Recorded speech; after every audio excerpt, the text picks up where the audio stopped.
Great to be here on this Tuesday. Kevin, BJ, and Ben, glad you're with us. All across the Southern Pigskin Radio Network, plenty to get to on the show. We'll chat with Wes Durham of Packer and Durham on the ACC Network. Also, they are the voice of the Atlanta Falcons.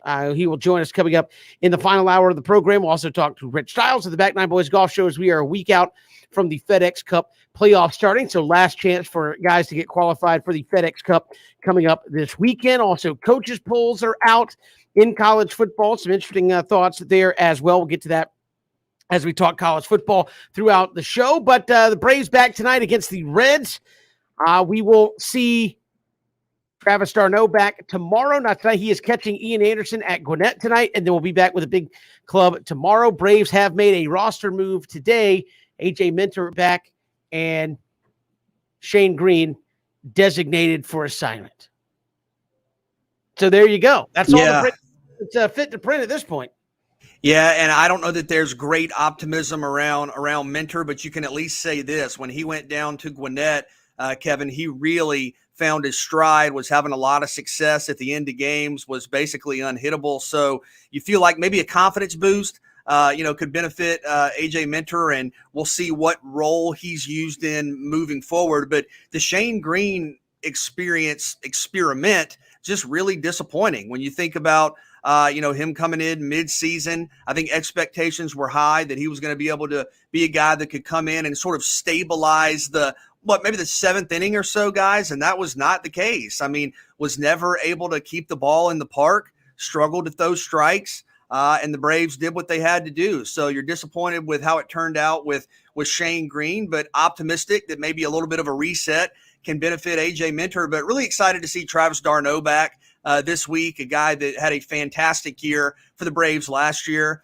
If we're being honest, the production hasn't always been great out of the catcher position. You know, you've had guys that have had good moments. I think Wilson Contreras has been a really good power hitter at times and has shown improvement behind the plate. Stephen Vogt has had some big moments, but his average has dipped. You know, Kevin Smith, I don't think was brought in to be a star, but he's had some struggles offensively and defensively. So I think it'll really stabilize the batting order and the backstop defensively when you get Travis Darno back. And, he's been at times a guy that's played at an all-star caliber level for the Braves. So looking forward to his return. But guys, a big series, not only because you're facing a team that also believes they're going to make the playoffs in the Cincinnati Reds. So it's kind of a good barometer.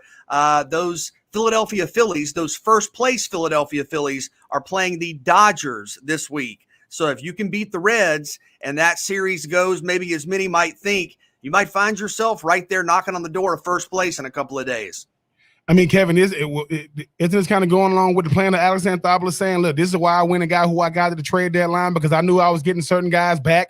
Now, obviously, he was hoping to be in this position. It's turned out to be that way. Travis Darno coming back, BJ bringing some level of stability at the catcher position. And yeah, I do agree. I mean, you talk about the whole Shane Green situation. Sometimes it just doesn't work out, right? I mean, you would hope that everybody you got on the roster, would go out there and pull their weight, earn their paycheck day in and day out. It just doesn't work that way. But in spite of, the Braves still find themselves. They go from the Braves go, hey, we had to run down those pesky Mets, got them.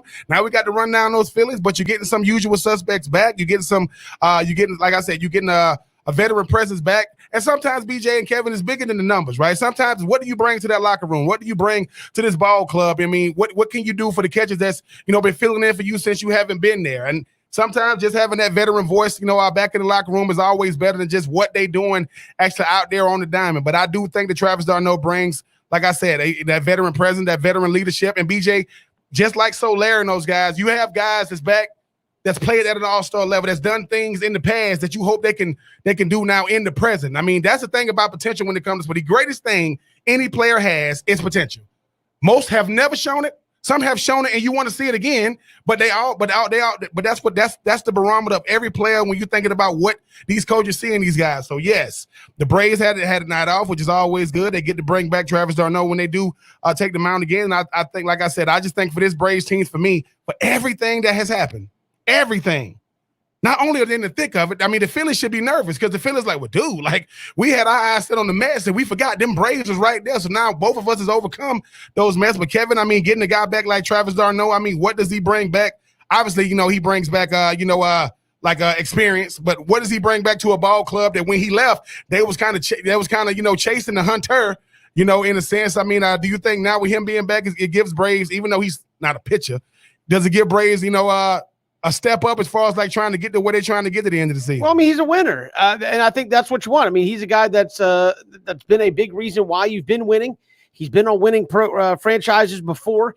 He's a better hitter than Stephen Vogt and Kevin Smith. I mean, even if he struggles, it's probably you feel better about what he could potentially bring to you night in, night out as an offensive catching piece there as well. So having him back, I think, is going to be a big boost. It makes the lineup even deeper. I mean, I looked at it tonight. You got Stephen Vogt in there, which is fine at catcher, BJ. But you look at the trade deadline. I mean, this Braves team is way more potent than they were in the weeks leading up to the trade deadline, where you were looking around and going, like, all due respect to Guillermo Heredia and Abraham Almonte and Ira Adrianza. I mean, that's just not a feared lineup. It's not a major league lineup. It's not a feared lineup. Now you have a Dansby Swanson who is hitting. A lot of guys are now getting protection in the lineup because of it. A guy like Soler being in there. I mean, you're seeing this offense really start to take off, and I think this will be a fun series against the Reds to kind of see how you stack up. And again, it's not – I think you put yourself in a position, BJ, where it's not the end of the world if you lose 2 out of 3 in this series, but to me, this is a good barometer. Where are you against a team that's also going for it in the Cincinnati Reds? So an opportunity for you to try to gain some ground, continue to play well, and between Ian Anderson with that rehab start, Travis Darno catching him tonight. So there's 2 guys that you feel like are getting close to coming back. We know Darno will be back tomorrow. And then obviously, Huascar Ynoa going under his rehab. You feel like you are a team that is getting better post-trade deadline just because of health as well. And this is a team that, for very little capital, I'll use that in terms of very little actual organizational depth, talent, and or money that you actually take on or give up, you've made this team a whole lot better. And I think we've seen it in the way they've been playing. And again, a tough series. Last time out, you didn't win all 3 like you wanted, but you were able to gain ground, jump into second place, and you're still not too far behind the Phillies, which, again, I think this is going to be a fun battle the last month and a half of the season to see who kind of finishes strong and who wants it there between Atlanta and Philadelphia. Yeah, and I think the moves fortified the lineup, right? Because we all know about Freddie Freeman. I mean, we talked about yesterday, has he played himself back into the MVP consideration? Maybe. Ozzie Albies, I believe, leads the National League in extra base hits.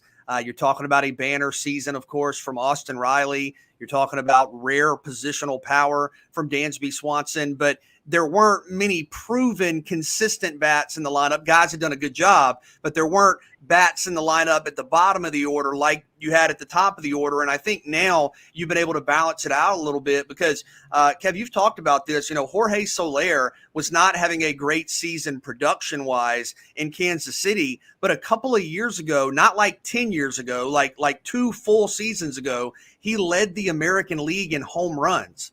So you're talking about a guy that does have all-star type power. He's been an all-star. And in very limited action with the Braves, he's hitting over 300 and he has 3 home runs. And that's an element of his game that not a ton of other guys on the roster have, the ability to be a true power hitter. You look at Jock Peterson. Since he's been with Atlanta, he's batting .295 with 3 home runs and 13 RBI. So you're talking about guys in the outfield who have power, who have been all-stars. Jock Peterson is one. He's also been an all-star. You look at Adam Duvall. Now, Adam Duvall is a streaky hitter. He'll go through, games where he'll have 3 strikeouts and go 0 for 4, but the way he is, if that happens, he's going to bounce back and hit a home run the next day. I mean, Adam Duvall is one of the National League leaders in RBI and home runs. He is a producer.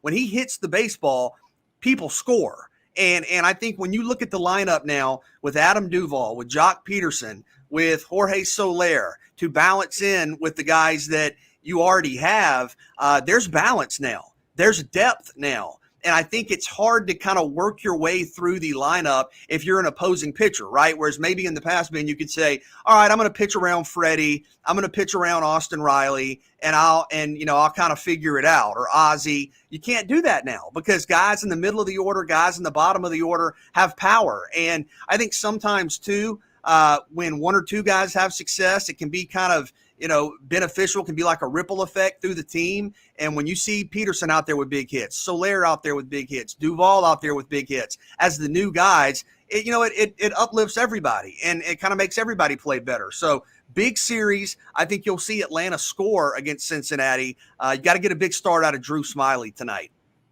I just think it goes back to something Kevin said yesterday. You talk about Jock Peterson, you talk about, Jorge Soler, you talking about, the new additions. They get to be comfortable, right? There's something about being comfortable at the plate, knowing that, well, I don't have to be my best tonight, and somebody's going to pick me up, but tonight could be my night.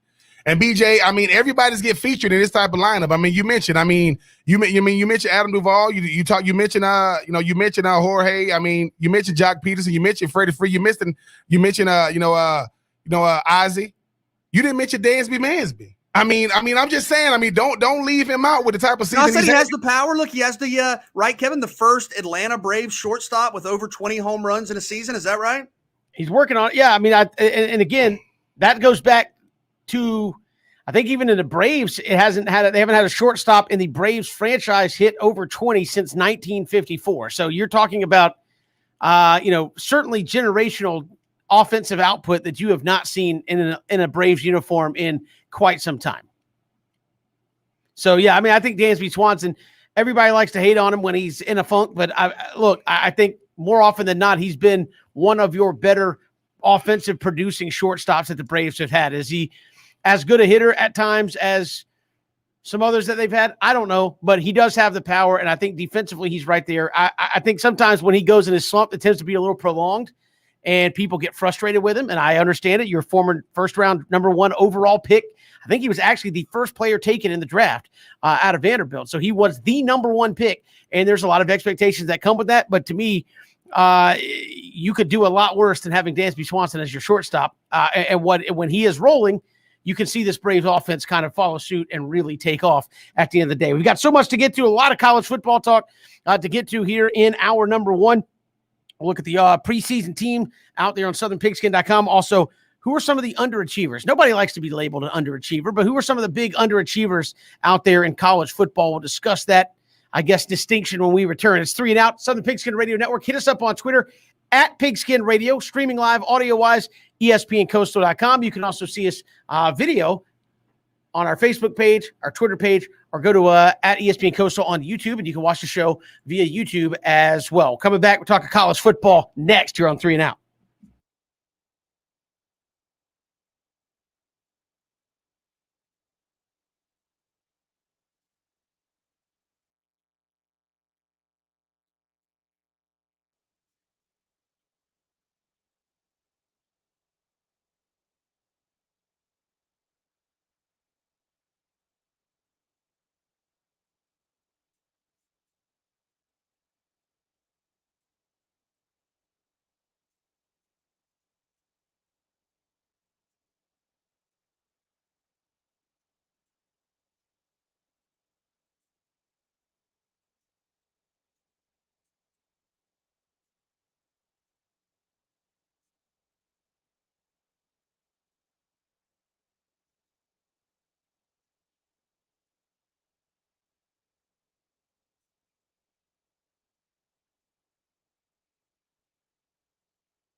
college football on the horizon.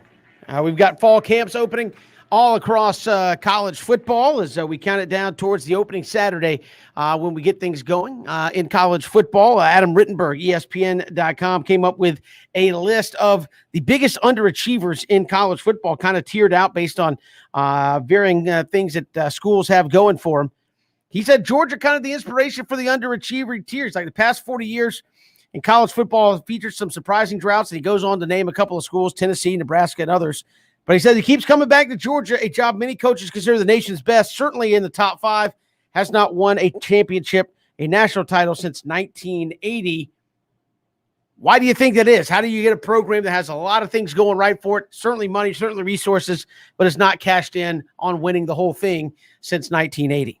Yeah, I mean, I think it makes sense. I think it's very fair if you're a Georgia fan or if you're a media member to look at Georgia and then look at their conference peers or kind of their regional peers, right? You're Georgia, you look at Florida.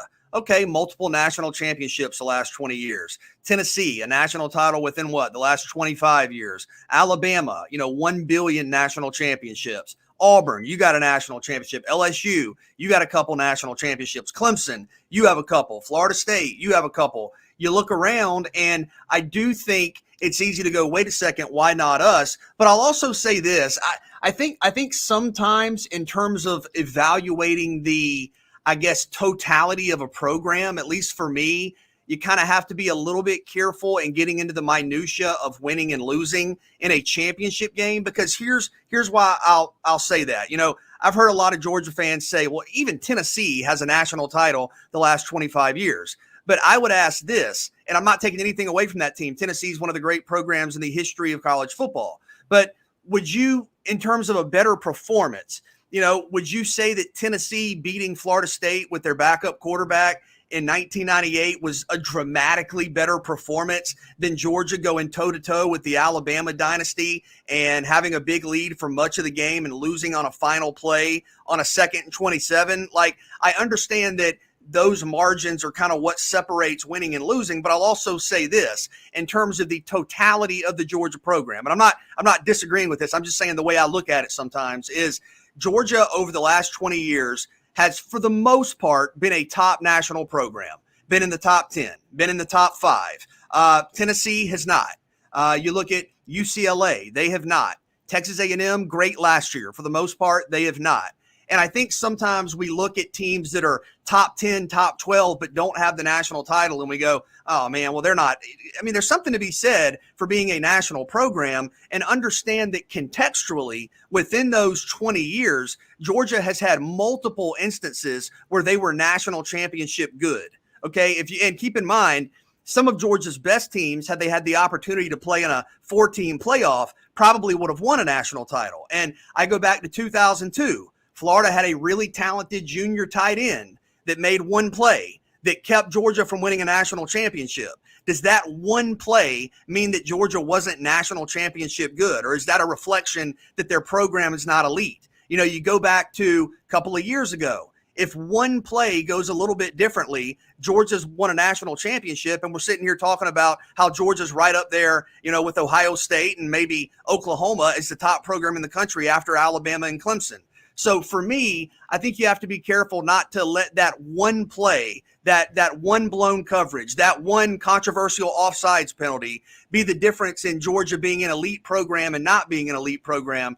A national program is consistently in position to win national titles. I think Georgia is. Sometimes whether or not you win, as we saw a couple of years ago, is just the difference in a magical play, a fluke play, a lucky play, a bad break. And I don't think those singular moments prevent you from being a national program. Yeah, but BJ, but it's still fair though, right? Like, we started talking about elite. Georgia is one of the elite programs. Georgia has elite everything. That doesn't mean they're the best though. And this is what I mean by the best versus elite. I believe that Patrick Mahomes is elite, but when he went up against the best quarterback to ever play in football, he lost against him, right? That doesn't mean that he's not elite. When you start talking about national championship good, Oregon has been national championship good and has played in a national championship. They just lost. The thing about Georgia, what you're really judging them on, you have to finish the job. Because think about this. Georgia, BCS era, still get a chance to play in it. Then you go to the college football playoff, still get a chance to play in it. Most teams didn't have a shot in the BCS era. They definitely don't got a shot in the college football playoff era. So Georgia has shown that us being an elite program transcends even when we go from one caliber of play to another caliber of play. But another thing we took with it is you can't almost do it. The Atlanta Falcons have played in 2 Super Bowls. They have been Super Bowl championship good, but they lost. So I do agree that Georgia is national championship good, but you got to do it. I go back to Jimbo. Well, I just want to jump in.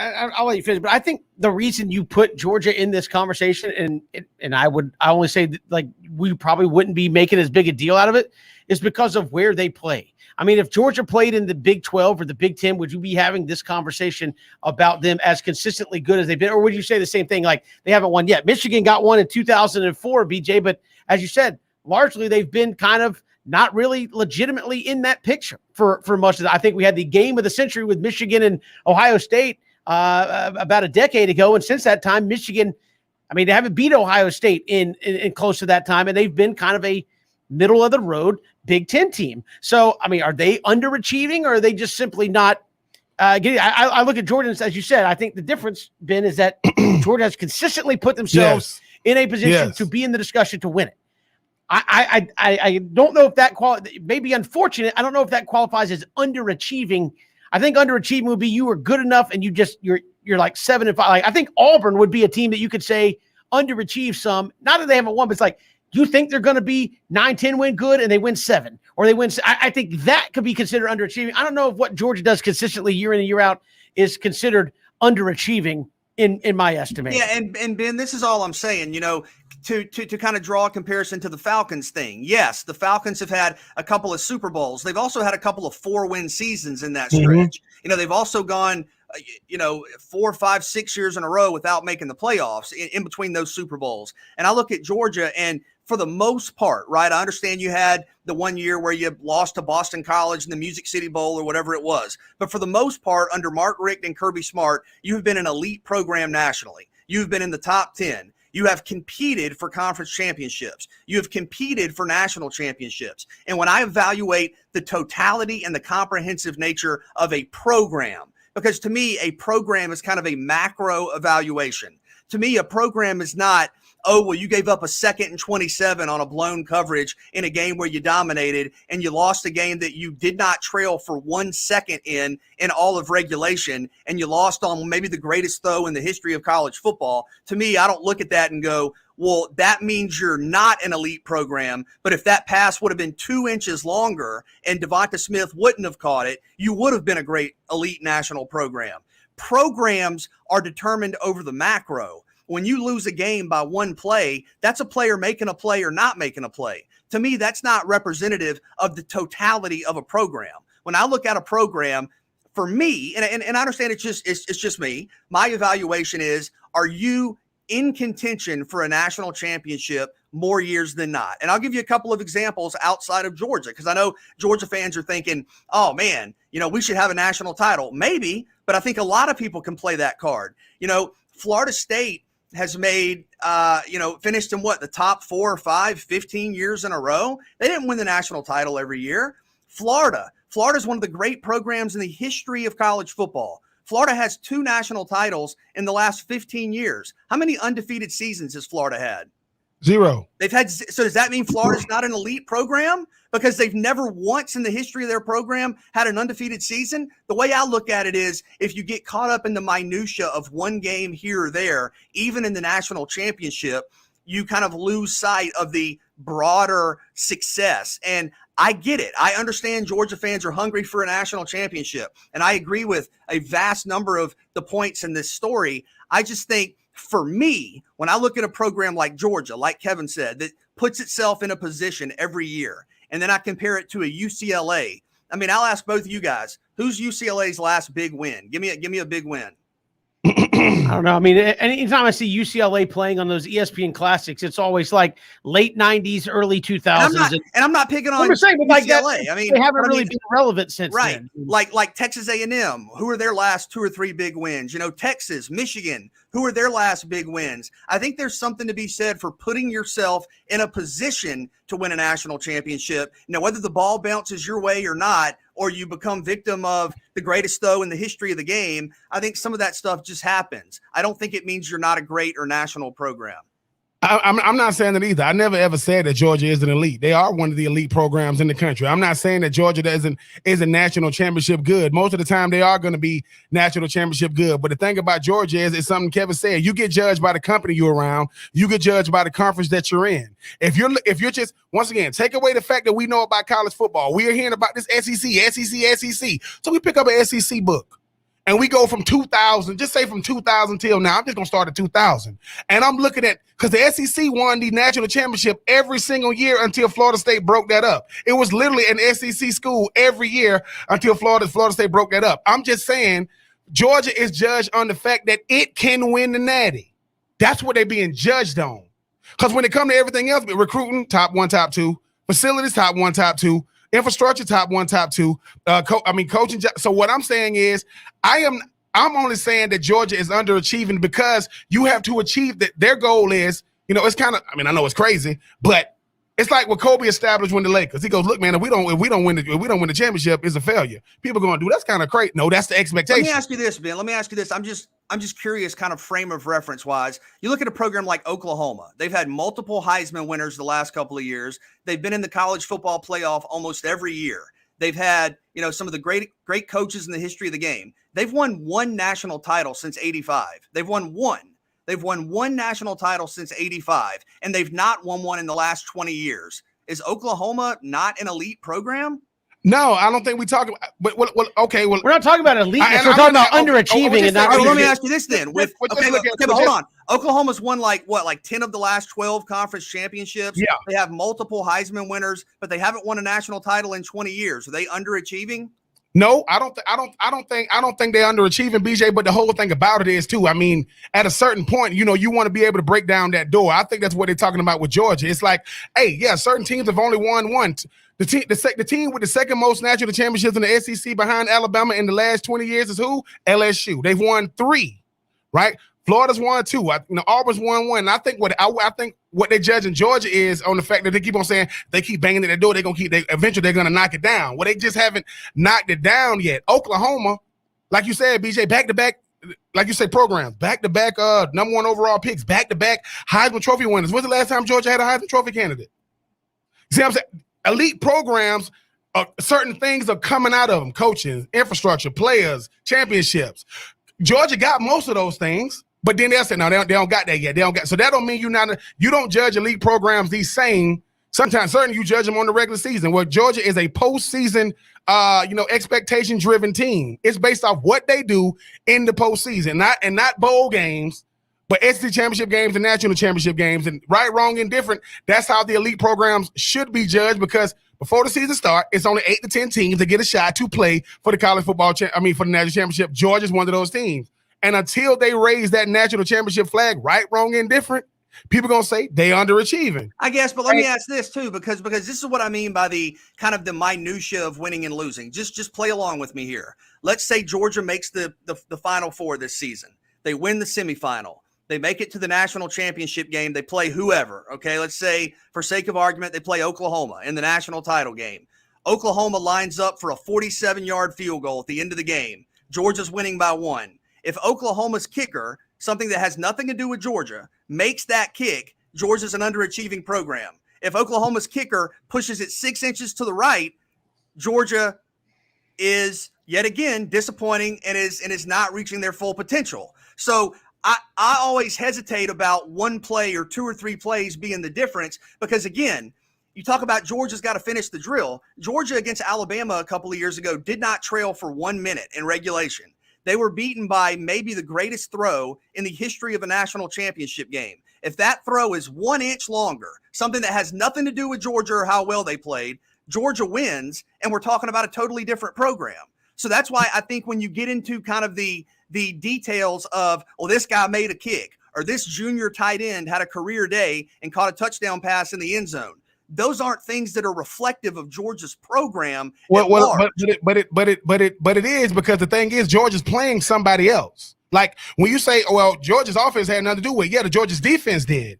That field goal kicker for Oklahoma, that field goal block team can block the kick. What I'm saying is going back to that scenario, just because I just want to make sure we're all on the same page. If Oklahoma's kicker makes that kick, Georgia is an underachieving program. If Oklahoma's kicker misses that kick, Georgia is no longer an underachieving program. Georgia will have done something that we've never seen Georgia do in 41 years, and that's finally getting over the hump. But then they got to maintain that standard moving forward. I am just saying that it is Georgia's, like you said, whatever.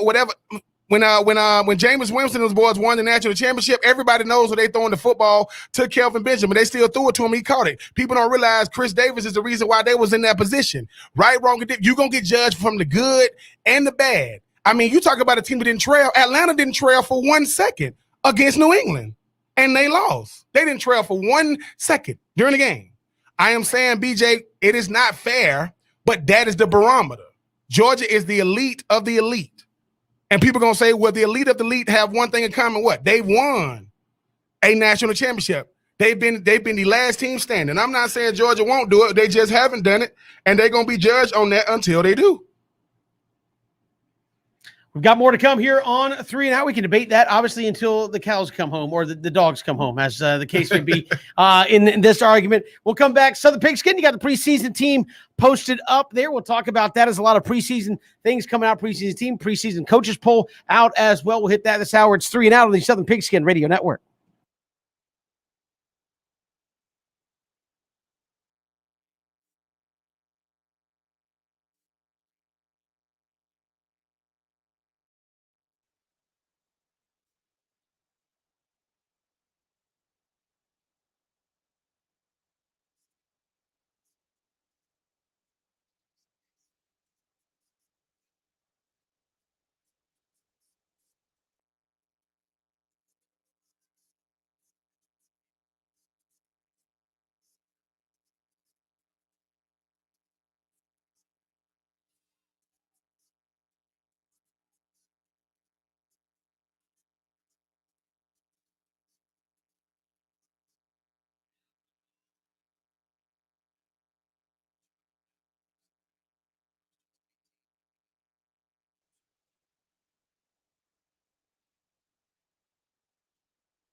Football right around the corner, which means preseason polls are out. Preseason teams are out. We'll get to the coaches poll that came out today in just a little bit. But BJ, SouthernPigskin.com, preseason Southern Pigskin team is up. Of course, that includes Sunbelt, ACC, SEC members there, as well as part of the preseason All Southern Pigskin team. You got it. That's how it works. Is you have the all conference teams. Well, look, you would be surprised at some of the reactions. Where I'll post a team and I'll get a response. Where is Spencer Rattler? And I'm like, well, for now, in a couple of years, Oklahoma will be in the SEC. But serious for right question, now, though. I know you'll have to cover them because they're in the SEC. But do you consider Oklahoma to be in the South? I mean, in a couple of years, I consider them to be in the Southeastern Conference. So, yes, because I consider them to be in the SEC. But, no, we take a look, much like you have the preseason all-SEC team, the best players from that league. We look at the ACC, the SEC, and the Sun Belt, players from those three FBS leagues, and come up with our preseason team. And shout out to the Sun Belt. I want to do a quick check. There are 1, 2, 3, 4, 5 players from the Sun Belt that are on the team. You have the tight end, Ben, I know you're a big fan of, Isaiah Likely out of Coastal Carolina. You got a big offensive guard out of Louisiana, Osiris Torrance. Defensively, one of my favorite players in the country, the linebacker at Troy, Carlton Martial.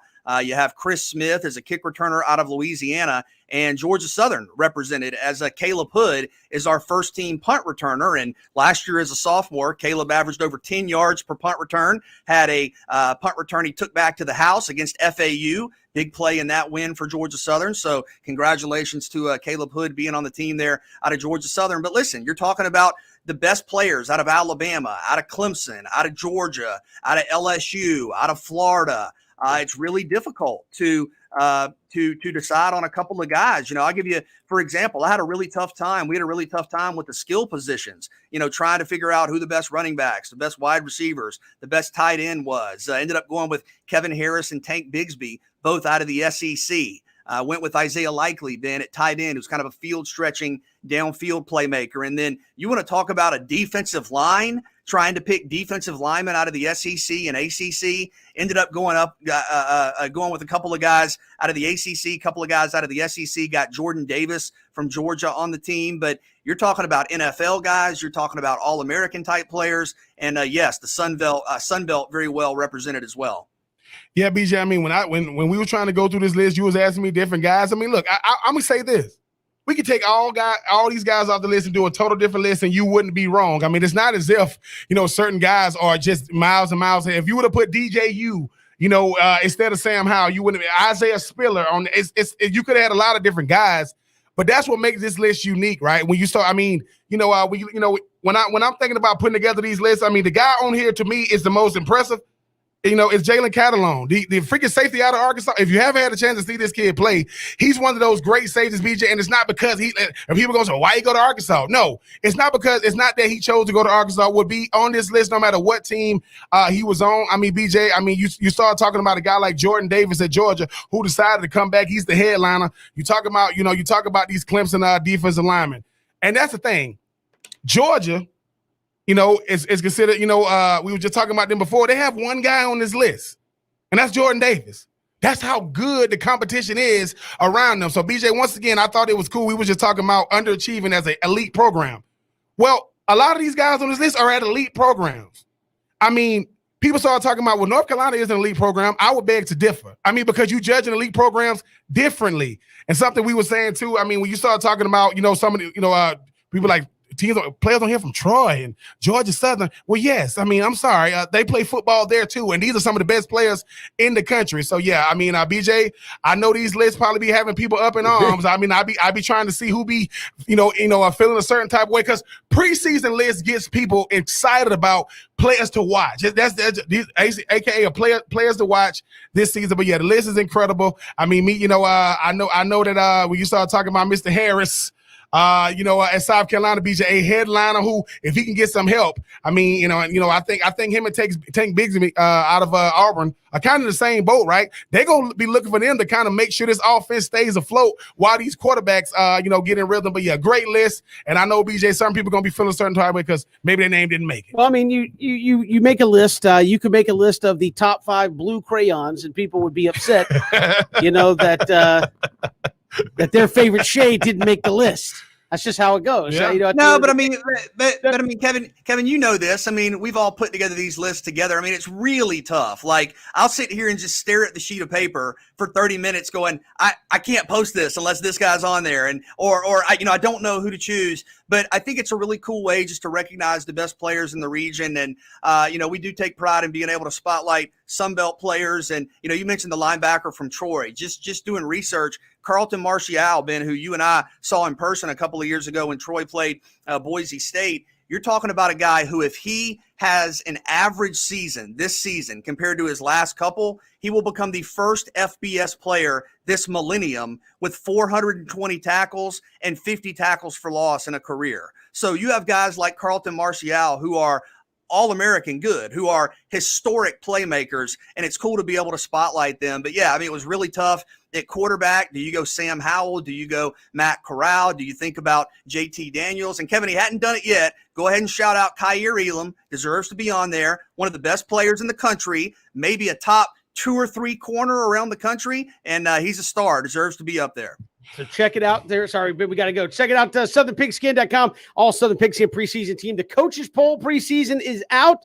Some interesting thoughts there from the coaches on their initial poll. We'll get to that when we return here on 3 and Out.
Coaches polls out, the first one of the year, the preseason coaches poll, and to nobody's surprise, Alabama number one, Clemson, Oklahoma, Ohio State, and Georgia are your top five. So a quick look there at the top five in the coaches poll, and of course, I know take these all with a grain of salt, but I would imagine the AP poll will look close to that. But I mean, the coaches, obviously, they're worried about their teams. You hear that a lot of times of, hey, fill it out. I'll kind of give it the once over check off and say, yep, that's good. But there's your preseason coaches poll right there. Alabama, Clemson, Oklahoma, Ohio State, and Georgia. They're in your top five. Yeah, a little surprised that Ohio State's ahead of Georgia, especially with some of the recent additions. We'll see where the Bulldogs are in the AP poll, but that was a little bit of a surprise to me. Still think Louisiana and Coastal Carolina are being a little bit underappreciated. I think they were 23 and 24, 22, 23 in this poll. I'd like to see them in the top 20. I think both of those schools have earned that, have earned the right to be preseason top 15 teams there out of the Sun Belt. Florida at 11, that makes sense to me. We've talked about Florida maybe being 18 to 24 in some other polls. I think closer to the top 10 makes sense. But yeah, same names for the most part, same programs, and we pretty much know who's going to be there. Yeah, BJ, I know the one thing you jumped in there and said that, man, they got Louisiana over, it's like Coastal Carolina this year based off the season Coastal Carolina had a year ago. But this is somebody, like Kevin said, these coaches, they're a little biased. I got to kind of show us some love.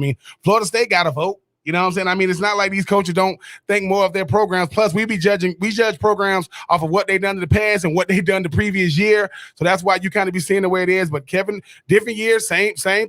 It's either going to be Alabama, Clemson 1 or 2, or Ohio State, depending on the recruiting class they got, followed by Oklahoma and maybe Georgia and a Texas A&M. But yes, if you're not in the top 10 or right outside the top 10, they're telling you do not have a shot to make it in the college football playoff because you will spend the whole season, chasing everybody in front of you. But coaches poll, very, very similar to the AP poll. Yeah, we were looking at it, BJ, just looking at some potential schedules. If you're Georgia Tech, this poll doesn't do you any feel goods here. You got Clemson, Georgia, Notre Dame, North Carolina, Miami, all in the top 16. So 5 of your 12 games are against the preseason coaches' top 16. That stuff, I think you said Florida State also has 5 of the top 16 out there as well. So some very tough early schedule. I think if you're South Carolina, you may have quite a few of those potentially as well on your upcoming schedule. But to Ben's point, we got right at about a minute. Which team do you think has the best chance of moving up into that playoff discussion based off this poll? As you said, you kind of look at it and say, if you're not in the top 8 or 9, it could be tough. Which team you think has the best chance to slide up and get in that discussion, though? Yeah, I think Iowa State has to like where they are because you're talking about a schedule where you'll probably be favored against everybody except Oklahoma. If you can beat Oklahoma, maybe you play yourself into a rematch where the winner makes the college football playoff out of the Big 12 championship game. So keep an eye on Iowa State. They're in the top 10, I believe, at number 8 in this poll. It's going to be North Carolina because it's something I said, Kevin, when you don't have to play those usual suspects till maybe the ACC championship game, you just got to handle your regular season to give you a better shot to move up in them polls. Yeah, here we go. We've got more to come here. We'll take 3 around the corner. Rich Styles next hour. Also look at the SEC West, just dominating college football in hour number 2 here on 3 and Out.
Welcome back. Hour 2 here on 3 and Out. So much to come here this hour. We'll chat with Rich Stiles, host of the Back Nine Boys Golf Show. A week out from the FedEx Cup playoffs beginning. So final week to have some folks try to make that field coming up in 2 weeks. We'll also take a look at the SEC West, which has just been dominating college football since 2009. We'll talk about that coming up in about 30 minutes here on the program. But first, let's take 3 here on 3 and Out. All right, BJ and Ben, who has the biggest shoes to fill in college football this year? Couple of different guys you could mention that come to mind. I think I'm going to pick John Metchi, the wide receiver at Alabama, who's a great player. Really excited to see him get some more opportunities, can really stretch the field, big play, home run hitter. But you think about Alabama's success the last couple of years, and of course they've had stars everywhere, but look at the NFL draft. I mean, they have had superstars at the wide receiver position. And you think about replacing Devonta Smith, who became the first receiver in a generation to win the Heisman Trophy.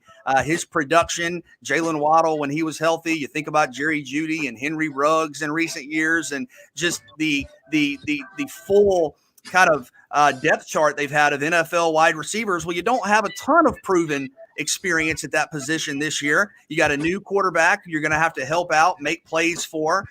You have a new running back. You're kind of resetting things a little bit offensively, a new offensive coordinator. And I think the Alabama Crimson Tide offense is going to look to John Metchi to set that tone downfield, to give you those big plays, those highlight plays. I think he's capable. I think he's going to have an All-American season. But I'm saying John Metchi stepping in for Devontae Smith. I mean, BJ, I know I talked about a lot of different guys, in the break about who got big shoes to fill. I mean, I like Metchi. I mean, Emory Jones and what he's going to have to do at Florida and different guys. But for me, I mean, just based off how great this guy was, his 3 years, it's going to be DJU. I know you saw him last year, for the one game against, Notre Dame, but it has to be DJU. Trevor Lawrence never lost a regular season game in college. Never. He only lost in the playoffs. DJU is going to keep on taking his quarterback into another level. I mean, when Deshaun Watson left and Trevor Lawrence stepped in, it was like, who's this kid from Georgia, man? Is he going to be able to take it to the next level? And he did. Then you get this kid from California named DJU. Then you get Trevor Lawrence goes out because he tested positive for COVID-19, and then he had to wait out a couple of weeks. And DJU went out there and did his thing. So for me, even though we have seen him for one game, give me DJU replacing a legend and Trevor Lawrence, who at this point has never lost a regular season game since he ain't never lost in high school either. So the first time he lose in Jacksonville, because that's gonna happen. That would be the first time he lost in the regular season since he's been playing football in high school. So give me DJU.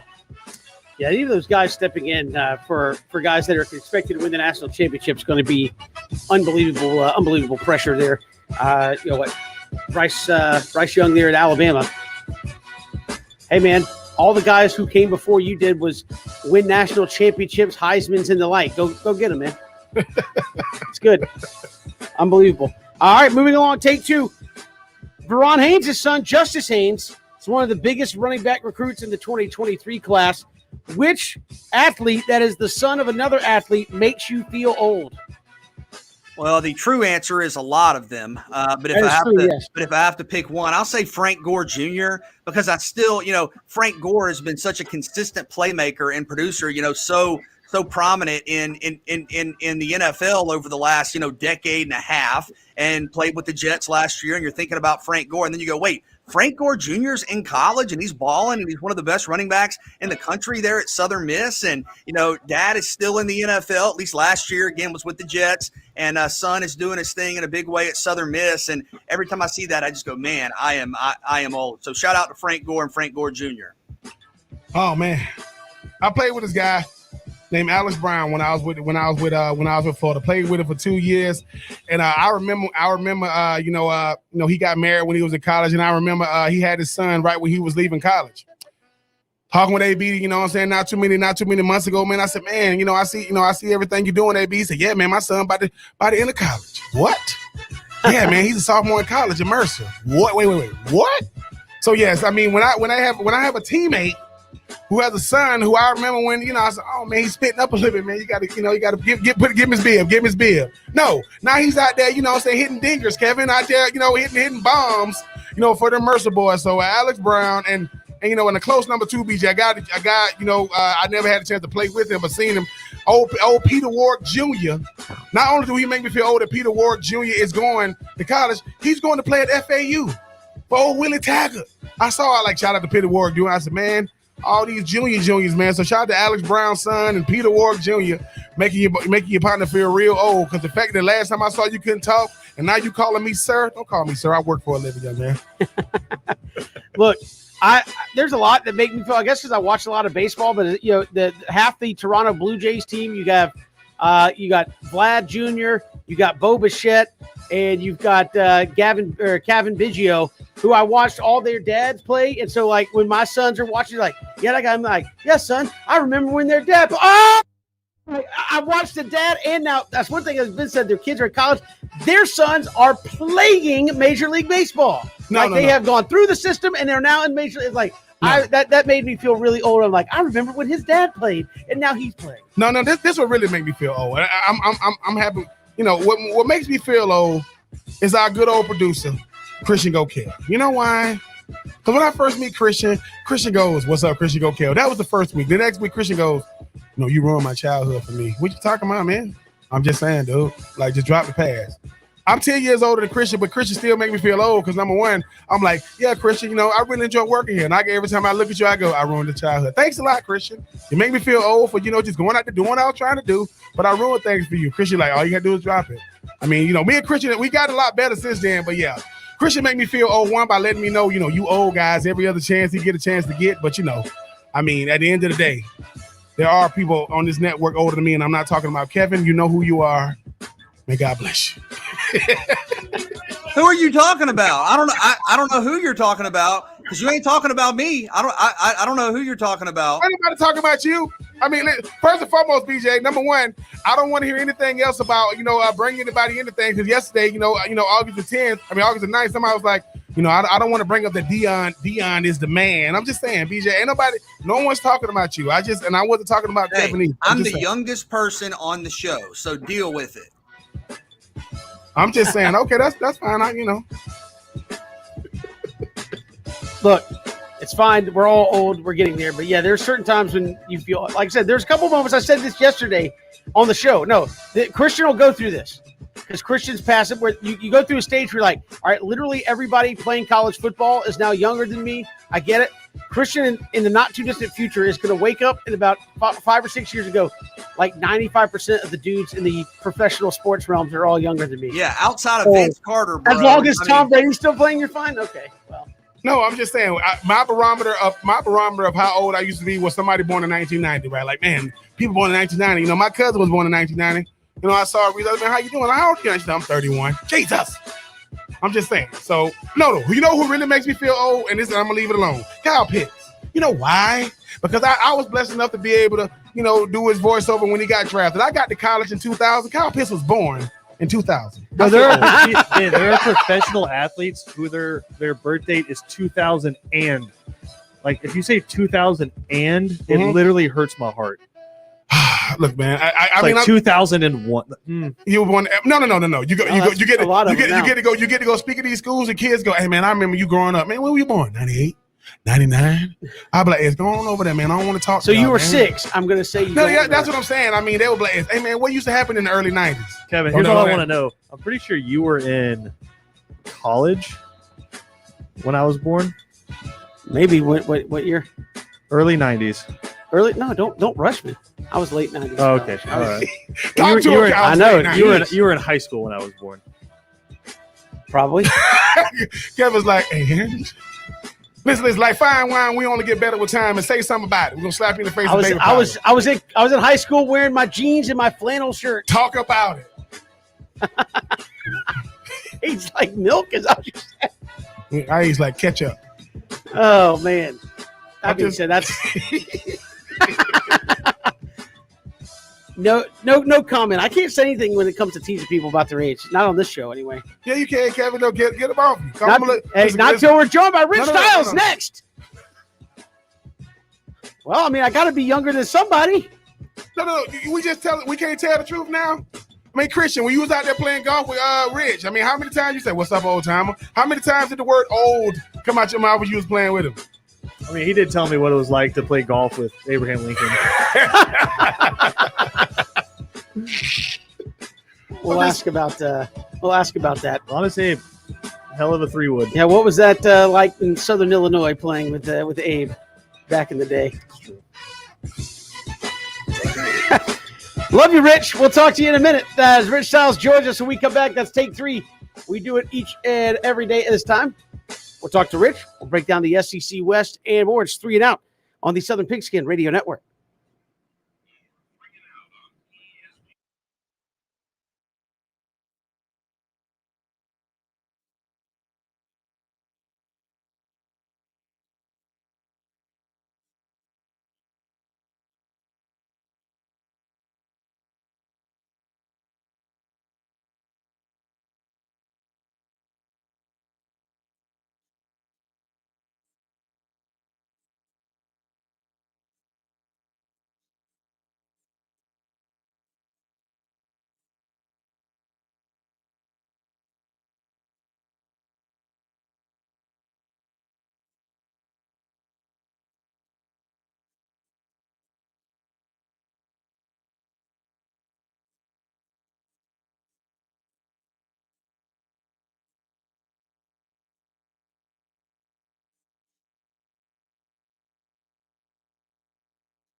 Well, apparently I am old. According to Christian and Ben and BJ, I did only 2 takes of take 3. And so I just totally left the whole one out. BJ's literally screaming at me to the side. There's one more question. No, I'm just, I fit that mold. I'm like the old person driving in the right-hand lane at 35. Honk at me. I don't care. I'm just going to keep going. Well, we're about to find out. We're joined by Rich Stiles, host of the Back Nine Boys Golf Show. Rich, welcome. How are you? Well, I guess if you're old, I'm ancient. Well, I mean, I'm not going to argue with that necessarily, but I mean, we have to finish take 3. So you're on here. We have to finish take 3. We're going to ask you the questions. So I will ask you where we left off. What athlete has a son that is playing that makes you feel old? What athlete? When you don't know the answer, you always repeat the question. That's correct. Yes. What athlete has a son that makes me feel old? Like if Tom Watson had a kid playing on the senior tour, would you feel like old? Yeah. Older, yes. Yes. Drew Love and Dennis Love. There you go. That's actually a good answer there, Rich. Also, the one I missed, today is National Lazy Day. What is your laziest habit, if you have one? Doing absolutely nothing. Yes, that Christian said that's his lifestyle. That doesn't necessarily count, but no. I mean, for me, it's either. Before you get it, for me, I mean, it's the age of the remote. I mean, every time I sit on the couch, the remote is right there, and I'm yelling for kids that aren't there. I wish I had a dog that could fetch the remote. I don't have a dog, so I just sit there and go. I want to be like, man, okay, we got Siri that can do anything you ask. I wish remote, please develop legs and walk over here to me and go straight to Netflix. That is a good one. Well, that's why you have children. I found myself doing that. Hey, son, can't quite reach it. Can you get up and hand me that remote right there? That's why I don't have lawns anymore, because you have sons. Sons have lawns to do it anymore. That's true. I do like Rich's answer about his lazy habit, because to kind of answer the question in the purest form, when I heard the question, I thought in order to have a habit, that kind of requires consistency and commitment, which inherently is not lazy. So because of that, I'm going to say sleeping during the day, because that requires no energy. I literally lay down and sleep during the day and just kind of waste the day away. So that's mine. Can I take people behind the scenes of the station real quick? Come on, let's do it. Whatever. Peel it back, Christian. Peel And back out us for our laziness. Come on. Let's say the Braves are playing a 1:00 game. Yeah, sure. And the Braves radio network has the post game, and it's looking like we may have. It's looking like we may have 30 to rooting for some extra. Yeah, we may have 30 to 40 minutes of show, right? Every single one of us in here is praying that either A, it's an 11 to 10 game and you have multiple bullpen changes, or you bring AJ Minter in and that dark cloud just hovers over Truist for a minute, drop some rain buckets on there, you get a nice 20-minute rain delay, it takes them 10 minutes to get the tarp off the field, and we're good. All of a sudden we're looking at them getting off the ball field at 6 o'clock. I mean, it's the laziest thing we do. It's like literally they're asking us to come on here and talk for 30 minutes and we're all just like, come on, Rain. Oh, that's our camaraderie. That's what brings us together. That's what it does. Because you realize that age is really just a number. I mean, we all in here together saying, "Come on, Mentor, do what you normally do. Come on, Max Fried." But at the same time, Kevin, we looking. So yeah, I mean, I do agree with Rich's though. Yeah, absolutely nothing. I'm trying to do absolutely positively nothing as much as humanly possible. Yeah, as little as possible. Rich, that was take 3. We appreciate you playing along. We'll get to some golf questions. No problem. That was really 5 minutes I'll never get back. Well, we're glad to have you on, Rich. We'll try to spend 5 more minutes with you, but we got look, you're back at it with the golf this week from the Olympics, final week before the playoffs begin. What really are we trying to get settled here this week? Well, I'm going to back up a little bit. I really feel bad for Harris having such a bad back nine on Sunday and losing his lead. He was the leader from day one. playing with Bryson and being put on the clock on the back nine just totally took him out of his rhythm, took him out of his game plan, and I feel bad for him. I mean, he still placed fourth, but he's had an unbelievable year, and the playoffs are coming up, and everybody's fighting. They're at the Wyndham in Greensboro, which is their last chance now to make the top 125. And if they're in Greensboro and they're anywhere from 120 to 135, 140, they're trying their darndest to make it in the top 125, to make it in the first round of the playoffs. Rich, you mentioned Bryson DeChambeau, had a difficult Sunday. What is the latest with Bryson DeChambeau and his ongoing drama? I just think it's like a TV show. You just tune in each week just to see what the drama is going to be next. I mean, he imploded on the back nine, which I think affected Harris even more. Harris was just taken totally out of his game, and so was Bryson. I think all this media attention and everybody expecting him to do something totally weird or different, or hit the ball really far, or do something that's scientific or not scientific. I mean, he was even frustrated, and he was just, both of them were totally out of their game, out of their flow, and it just affected them both. For them both to finish at a plus number when they had three great rounds Thursday, Friday, and Saturday. But we'll see what happens to Bryson in the playoffs. Who knows? He may be talking about his driver again. And Rich, even sticking with Bryson DeChambeau, I mean, obviously you saying people are waiting on him to do something else. What is going to be the next set of drama, or his driver and different things? Does he have the appeal to create a new wave of golfers? I mean, I know that when you talk about personality golfers, they known for different things, but it usually comes back to what they doing, on the green. Can he inspire a new age of golfers to kind of want him to be that? Might not be winning all the championships, but at the same time they're talking about you. Does he have that appeal? Well, I think he does, and I think he's been doing that. I think some of the guys have begun to try and get stronger, probably not as bulked up as him and not have as many protein shakes. But, I think he's inspiring a lot of people. I just also think that there's some out there that he just gets under their skin. Koepka's one of those that just don't like everything that comes with him. The media attention, the weird things, the trying to hit the ball as far as you possibly can. I mean, golf is a game of power, but it's also a game of finesse. And every now and then, Bryson has finesse, but more than often, he does not. And I think that affects his game because he's totally set up that if his drives are not working, that it just throws everything off, because that's what sets up his entire game is his driver.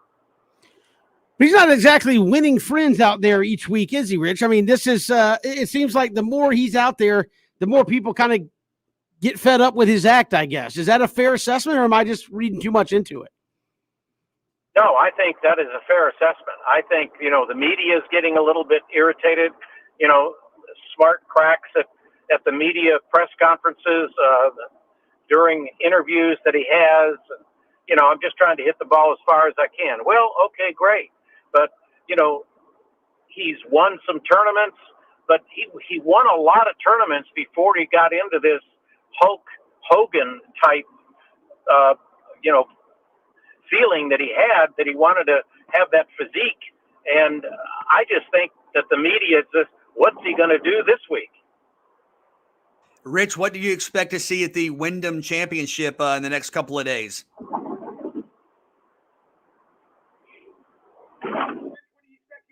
Championship. Well, I think the Wyndham, as I said, I think it's a lot of guys trying to play to get in the top 25. And, I think it was, some of the guys were trying to get in and just have a chance to improve their standings, to move from 125 into the 110. But I think a lot of these guys, there's probably 20, 30 of them that are just trying to get into the 125. And JT Poston had an unbelievable Wyndham Championship where he had no bogeys for 72 holes. So he's got to be a favorite coming into it. He's had a pretty good year, but probably not as good as what he would have liked, especially when he lost in a playoff. But there could be any one, as we've talked about every week, 20 to 30 guys who could win. And honestly, I think it's somebody that hasn't won yet that's going to win at Wyndham this week. Rich Stiles, host of the Back Nine Boys Golf Show, our guest here on 3 and Out. Rich, we appreciate you talking some golf with us, playing the rest of Take 3 with us as well. And again, thanks so much. It was my pleasure. Just hearing Christian talk was an incredible opportunity. Highlight of your day, I am sure. Rich, we'll talk soon. Thanks so much. All right. Yeah, Rich Stiles joining us here, host of the Back Nine Boys Golf Show, Saturday and Sunday mornings at 8 a.m. You can catch Rich there. We've got so much more to get to here on 3 and Out. We'll look at the SEC West, which has just been dominating college football for the last decade plus. We'll get to that next. It's 3 and Out on the Southern Pigskin Radio Network.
Great to be here on this Tuesday. Kevin, BJ, and Ben, all across the Southern Pigskin Radio Network, live on ESPNCoastal.com. Also, you can see us live video streaming on ESPN Coastal's Facebook page, our YouTube page at ESPN Coastal, our Twitter as well. So we encourage you to check out the show there. If you miss any portion of the show, we archive it daily there on Spotify, Apple Podcasts, ESPNCoastal.com, also our YouTube page as well. So no reason to miss any portion of the show. But the SEC, especially, PS, post Saban here, when his return, when he comes back in 2008, it's been dominated, college football dominated by the SEC West since 2009. The SEC West has won 8 national championships. Everybody else in FBS football has 4. I think Clemson has 3 of those. So really everybody else not named Clemson in the SEC West, I think has 1, if my math is correct, BJ. So how do you explain just this run of dominance? Ohio State dominating the Big Ten, yet they don't have the success that the SEC West had. Georgia got the recruiting part down. Almost had a national title not too many years ago, but they don't have a national title. You have a bunch of schools out there that are really good, but have not been able to crack that SEC West code of dominance here since 2009. Well, and I think it's primarily been Alabama and LSU. Certainly Auburn won the national championship in 2010 and played for one, very nearly won one in 2013. But you mentioned 8 since 2009. If you take Auburn out in 2010, it's been 8 from Alabama and LSU alone since 2003. So since 2003, Alabama and LSU have won 8 national championships. And certainly you give Auburn a ton of credit, for having that 10 national championship, 2010 being right there in 2013. But I think it's been Alabama setting the standard. Nick Saban is probably the greatest coach of all time. He has built a dynasty in an era where everybody has big time resources. Everybody has an 80, 90,000 seat stadium. Everybody's on TV. Everybody has an opportunity to go out and, offer immediate playing time and, now name, image, and likeness. And Alabama only continues to get stronger. I mean, that's what's amazing about Alabama is every year, right? It seems like they're doing this new kind of groundbreaking thing that has never before been seen. I mean, you go back to when he first took over Alabama, they're winning national championships with dominating defenses and incredible running back production, right? You think about Mark Ingram becoming the first ever Alabama player to win the Heisman Trophy. You think about Derrick Henry, a 2,000-yard rushing season at Alabama. Then all of a sudden, college football starts to change a little bit, and here's Alabama, Tua Tagovailoa, doing something as a freshman nobody's ever before done, setting all kind of quarterback ratings and yardage and touchdown records. Then here comes Mac Jones. Mac Jones last season just set the single-season passer rating mark for college football. In that same year, Alabama had the first wide receiver win the Heisman in a generation in Devonta Smith. So absolutely credit LSU, credit Auburn. But I think when you think about what's happened in the SEC West, the reason the national championship goes through the SEC West is because of Alabama. And even in the years when they don't win it, right? You go back to LSU's national championship, maybe the best team of all time, one of the best teams of all time with Joe Burrow. They have a shootout that comes down to the final series in Tuscaloosa. You think about the year Auburn played Florida State for the national title. It took a kick 6 for Auburn to beat Alabama that year to make it to the SEC championship game. So even when Alabama doesn't win the national championship, they're still front and center in deciding who does. So to me, it's, yes, LSU and to a lesser extent Auburn, but it's just Alabama dominating college football. Well, they said in the standard, right? I mean, it goes back to what we're talking about being an elite program. You're going to judge your program on the elite of the elite, the creme de la creme, and that's being Alabama. If you are LSU, you got a team in your division every year that's setting the bar. You got a team every year that's setting the standard. You're trying to meet that standard every single year. I mean, BJ, forget Alabama. I think it's a Nick Saban effect. Nick Saban's got everything going in LSU. They asked him what his biggest regret was. He said leaving LSU. So he set the standard there. And then Les Miles took it to another level. And you look what Coach O was able to do in 2019. But Alabama just seems to be a team that does things better than everybody else on the field. When you talk about dealing with chaos on the field, Alabama is the only team that I can remember to pull a 26-2 starter to put in a true freshman in the second half of the national championship. You talk about a team in LSU that did not have that had a quarterback room, that had a guy that set records as a freshman, another guy that was 26-2, and another guy that went undefeated and threw the ball to the eventual national champion in Mac Jones, throwing it to Devonta Smith. So I just think that for me, yes, Texas A&M, that's why they go out there and get a Jimbo Fisher. Auburn, they're trying to do it with another head coach because, they've been able to have postseason success with different head coaches. You look at what LSU was doing. They don't, obviously coming off that 2019 season, they were just, COVID is one thing, but the NFL draft was another thing. But no matter who you talking about, Ole Miss and what they're doing, and you look at Mike Leach and the air raid, I understand these are teams that are trying to get to that level, but Alabama, they're in a class all their own. There's nothing to compare them to. Nothing. So, yes, I know that when the SEC love the fact that they got Alabama in the SEC to be able to say we play in the same conference as Alabama. Yeah, but you don't want to deal with them year in and year out. Alabama sets a new barometer. And dare I say, with Nick Saban signing a contract extension saying he's not going nowhere, we talk about records that's never going to be broken. How you going to compete with them guys year in and year out? And another thing, BJ, going back to the conversation we said about underachieving. Alabama has set the barometer so high that even when they don't win the conference or the SEC, they still make the college football playoff, and they win it. They still win it. So, yes, it's going to be Alabama and everybody else. Jimbo Fisher got a 10-year, $75 million contract to lose to Alabama. You got to find a way to get over the hump. So we don't know who's going to win the national championship this year. We got a pretty good idea. But if you cannot beat Alabama to get there, or if you cannot beat Alabama once you're there, it's going to be much to do about nothing. Once again, new year, same result. You got to beat them boys from Tuscaloosa. I know they're trying to call it the, quote, West, but no, it's Alabama, and Alabama some more. Well, it makes the Mississippi States and Arkansas feel better about themselves. But you say that, BJ, let's just look at it here. If Jimbo Fisher gets Texas A&M in the next year or two to get to a playoff situation where they could potentially win a national championship, you would be talking about Alabama, LSU, Texas A&M would then have one, potentially Auburn. That starts to trickle down to say one half of the conference really is getting it done in a big way. It's not just Alabama, even though they do have a lion's share of the national championships there, obviously. Yeah, but I think the problem with projecting that and saying, oh, Alabama's got, multiple, LSU, then you have Auburn, and,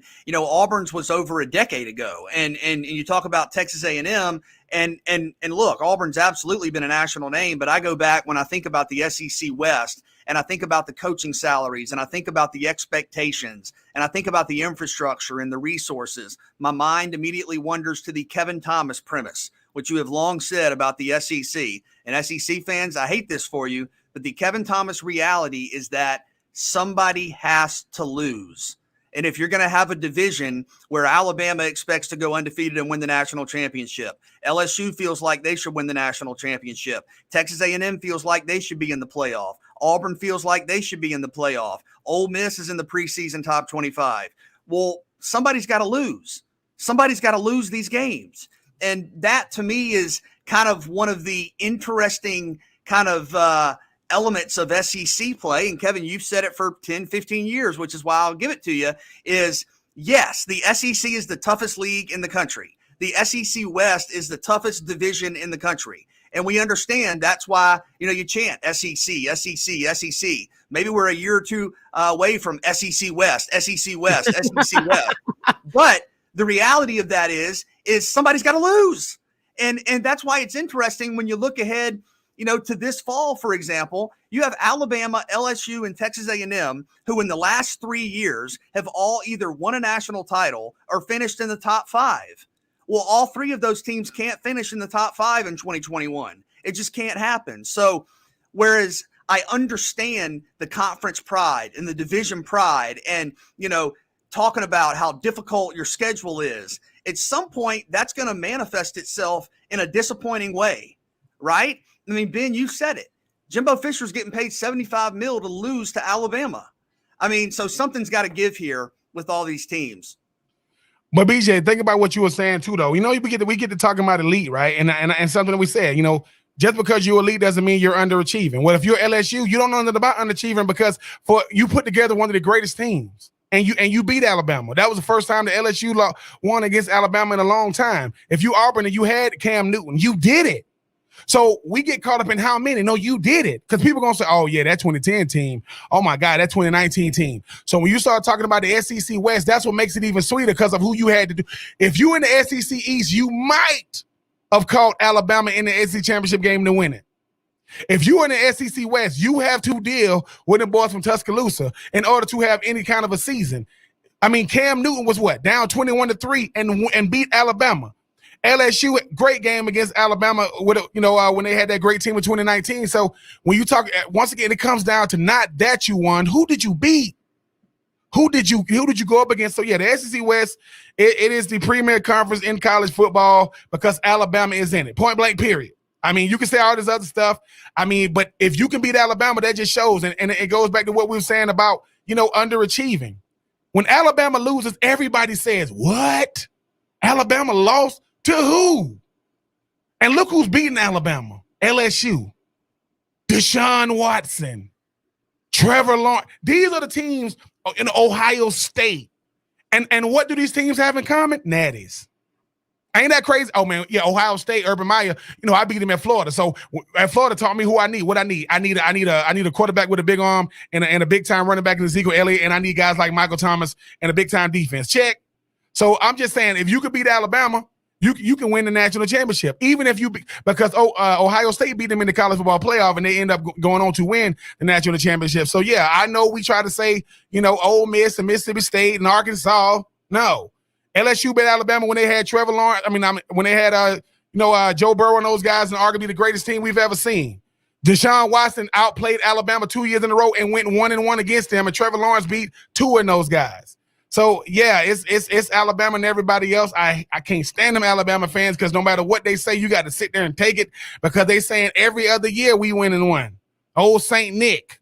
So, yeah, he giving out gifts. It just, I don't know what type of presents he's giving out if you got to play against him. But, yeah, it's the SEC West. I'm sorry, it's Alabama. It's Alabama and the SEC West because those guys, nobody in that division right now is on them guys from the Crimson Tide level. And again, the SEC West just dominating, a lot of college football. A lot of that has to do with Alabama, obviously, but they are getting a lot of the headlines there. We've got more to come here. 3 and Out. Final hour of the show. We'll hear from Wes Durham, host of Packer and Durham on the ACC Network, also voice of the Atlanta Falcons. You see him on ACC Network. We'll talk some college football with him coming up in the final hour. It's 3 and Out on the Southern Pigskin Radio Network.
Good to have you back here, 3 and Out on the Southern Pigskin Radio Network. Kevin, BJ, and Ben coming up. Final hour, we'll look at the Falcons and the Jags. Some early season talk around them as they get ready to jump into the preseason this week. Who are some players we're looking to see step up and take a big step forward there in 2021? And what are some of the things we're looking forward to there on the Falcons and the Jags? Also, Wes Durham, voice of the Falcons, also co-host of Packer and Durham on the ACC Network. We'll talk some ACC football with him, some Falcons football, and more. Also, the Braves starting a big series with the Cincinnati Reds coming up tonight. We'll talk about that coming up in the final hour of the show as well. But, Ben, I know you've been doing kind of the media tour. We have you every day on the show, obviously, but you've been doing kind of the media blitz for the book that's coming out. You folks can pre-order. We encourage folks to do that. But BJ, I mean, every day in the office, we've been having to step to the side, doing kind of the radio book tour, if you will. Oh, no, yeah, right. I obviously am his secretary, and I've been, having to say, Ben, you got a 2:00, man. You got a 2:15. Then Kevin says you got to be back for the show meeting at 2:30. Then you got a 6:15. Then you got to take me to dinner, pay for my food. Then you got a 6:30 and so no. Ben's been doing a great job promoting the book, Uncommon and Unfinished, the Ben Troop story. And like we've said a couple of times, really excited for people to get to learn more about Ben, not only the player, and yes, there are some great stories in there, Ben, about your time at the University of Florida and your relationships and playing in the National Football League, competing in the golden era of safeties. When you think about the guys you went up against, playing with some legends with the Titans, your time with John Gruden and Lane Kiffin and Jeff Fisher and all that. But I'm really excited for people to get to learn more about Ben Troop, the person, and kind of where you come from and who influenced you and where your perspective came from. It was really special and uplifting and empowering for me to be able to learn that part of kind of your history and learn about your family. And not to speak for you as I do speak for you, but I will say that one neat thing I've noticed when you do interviews around the country is people have asked you about the book, and they've said, hey, tell us about the book and, about yourself. And you go, well, it's not really as much about me as it is about the other people who help make me and help guide me and develop me. And it is really captivating. Your stories are incredibly inspiring. And I'm really excited for people to get to learn more about you, to get to learn more about your family, to get to learn more about all that you experienced at the University of Florida, in the league. And now I'll be quiet and let you talk about you. No. I mean, BJ, you said it the best. It's about me finally being. It's almost like me being in the stands cheering for them. I'm used to people just always being my support staff, lifting me up, keeping me up, giving me those encouraging words, making sure I know that what I'm doing is important as being, and I'm impacting those people around me, not realizing that I'm only drawing from the people that's saying those things to me. So for my friends, family, teammates, coaches, strangers, just people that have no clue they're going to be in my book. That's what this is about. I mean, this is how I pay it forward. How do I show appreciation to the people that have always appreciated me? How do I show, how do I say thank you to the people that's always been there for me? And this is the way that I do it. I mean, I'm super duper humbled by it. It's about the people, places, and things that make me who I am and what I am and what I'm becoming and unbecoming, what I'm learning and unlearning. I tell people, focus more on the uncommon and unfinished and less on the Ben Troop story, because hopefully that could be anybody's first two names. That could be the Kevin Thomas story, the Cam Ursula story, the BJ Bennett story. I hope that you see a lot about yourself in me, the person, and not just the player. I mean, the best way to do it is people know me as Ben. I think you get to learn about Benjamin. And that's what I'm looking forward to the most. How many of my friends be like, wait a minute, your name is Benjamin? Like, yes. Like, wait, when did that happen? Since birth. Like, I thought your name was Ben. Like, no, that's, almost like that's what the world started, knows me as. But it is super duper humbling. I think about the type of things I get a chance to do in this life. And, I can't thank you enough, BJ. I know I am hard to deal with, BJ, when it came to this book. And I will say this again to all the professors, to all my English teachers. I apologize. These subjects and predicates and interrogative statements and semicolons, woo! It is something serious, people. It is the editing part. But I say this, and I know people say this, I know this sounds cliche. I hope that you read my book and want to tell your story. I really, really do, because I feel as though everybody's story matters. BJ helped my story come to life, and hopefully when you guys read it, it'll be something that you really, really, really enjoy. And like I said, man, it should be coming out middle of next month. But go to bentroop84.com and get your pre-order copy. Absolutely. We encourage you to do that. And again, learn more about Ben, and just a great book that's going to be hitting the shelves soon. Go ahead and get the pre-order So you can be one of the first out there to get it. We got one more hour to go. Wes Durham going to join us. We're talking Falcons and Jags. The preseason is upon us for both of those teams. We're doing it next here on 3 and Out on the Southern Pigskin Radio Network.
Final hour here of 3 and Out. Kevin, BJ, and Ben. A full hour at that. Wes Durham, voice of the Atlanta Falcons. Also, you'll see him as the co-host of Packer and Durham on the ACC Network. You'll hear him calling ACC football this fall as well. He will join us. We'll talk some Braves baseball coming up a little bit later this hour, as well as the Braves begin a big series against the Cincinnati Reds starting off this evening. But we are in official preseason mode for the Falcons and Jags. They have preseason games coming up this week. Jags and Browns, Falcons and Titans coming up this weekend, but had a couple questions for you guys about the Jags and Falcons here as we get ready for the season here in the preseason.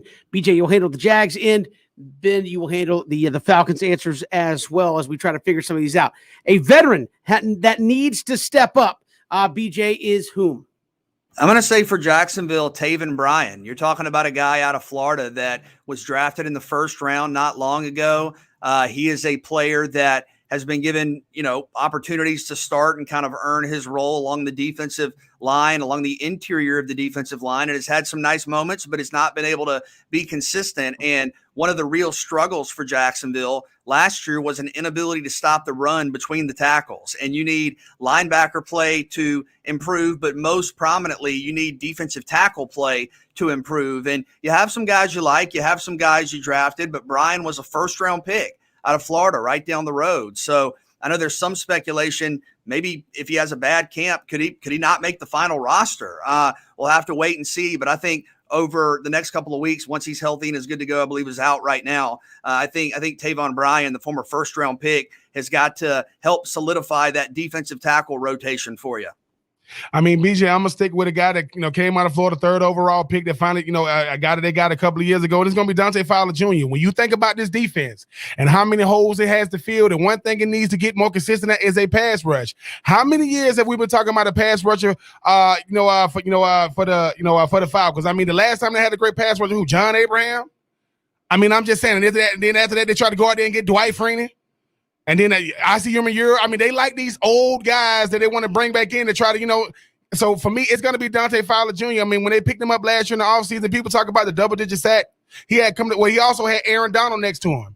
I mean, now he got Grady Jarrett. They're going to have to get a push from a pass rusher on the outside. So for me, it's got to be Dante Fowler Jr. All right. I was saying Jake Matthews for the Falcons because he's like now the veteran, and you're talking about starting a rookie. I think the Falcons put out their first depth chart today, and they've got Matt Hennessy, who they drafted in this past year's draft as the starting center, at least at this point. So you're going to have a rookie on the interior of that line. Jake Matthews, a veteran there at left tackle, got to step up. Non-first round draft pick that will have the biggest year is who, BJ?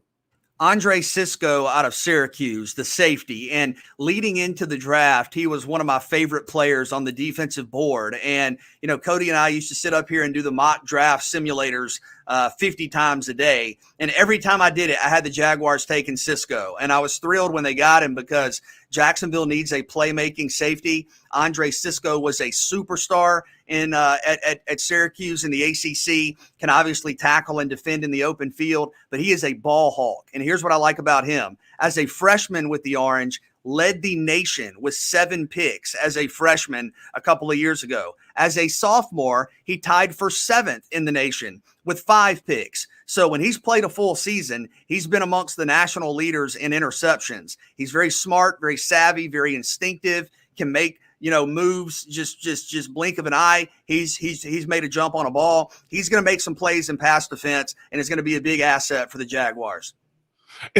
For me, it's going to have to be Richie Grant. I mean, the 2nd round pick out of UCF, a guy that shows a lot of versatility and a guy that has a little bit more size. I mean, the thing about the safeties in the past, or as a reason for Atlanta, has a kind of like cornerbacks, but playing safety. A guy that could definitely come up and run support. A guy that definitely has versatility in the passing game, and a guy that seems to be able to play down in the box. Nowadays, when it comes to the safeties, they got to be able to do a lot. Can you play down in the box?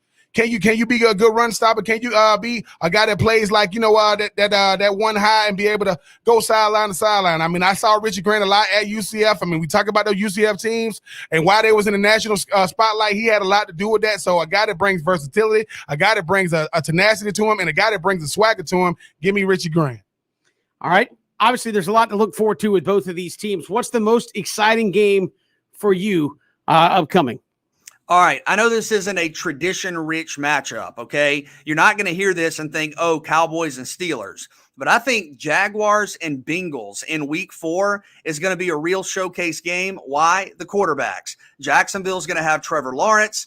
Cincinnati's going to have Joe Burrow. You're talking about 2 of the most hyped college quarterbacks in recent memory. You're talking about potentially 2 of the next superstar quarterbacks in the National Football League, guys who are expected to change the fortunes of maybe traditionally average franchises. So I think whoever wins that game individually, the quarterback that wins that game is going to have a lot of momentum. So keep an eye on Jacksonville, Cincinnati in week 4, Trevor versus Joe in a big-time matchup.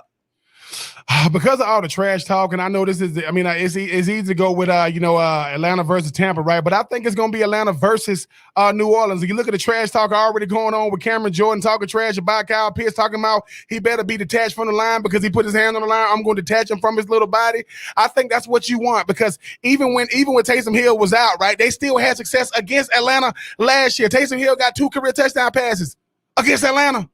So for me, it's renewing a rivalry with the New Orleans Saints. I know they want to keep pace and with those Tampa Bay Bucks, but for me, renewing that rivalry with, even though Drew Brees is gone, it's still New Orleans versus Atlanta. It's still in the dome. So for me, give me New Orleans versus Atlanta. I mean, it's scary how much I'm agreeing with Ben here with these answers. I mean, I said Falcons, New Orleans for the last game of the year, and I actually did the opposite for the Jags. BJ, I said game 1 for me is the most exciting because it's a divisional game. Jags, Titans, right out of the gate. You can see. Probably going to see Trevor Lawrence, what he can do. Boom, right there, right out of the gate. To me, that's the most exciting. Because, again, I think with the Jags, you're talking about, 4 or 5 wins maybe if they have a really good year. So that may be the one of the first ones you get to kind of see what it's going to be here in 2021. Who's the first-time Pro Bowl candidate you think gets a – I wrote down Jags Titans. I meant to say Jags Texans. I'm sorry, BJ. That is what I meant. The first game is against Houston. It's still a divisional game. Same argument applies. I wrote it down backwards on my notes. It was Jags and Houston. Thanks for the correction. Again, I'm old. I've had like 2 or 3 old guy moments today on a show. It's going to happen. First time Pro Bowl candidate out there. Who you got?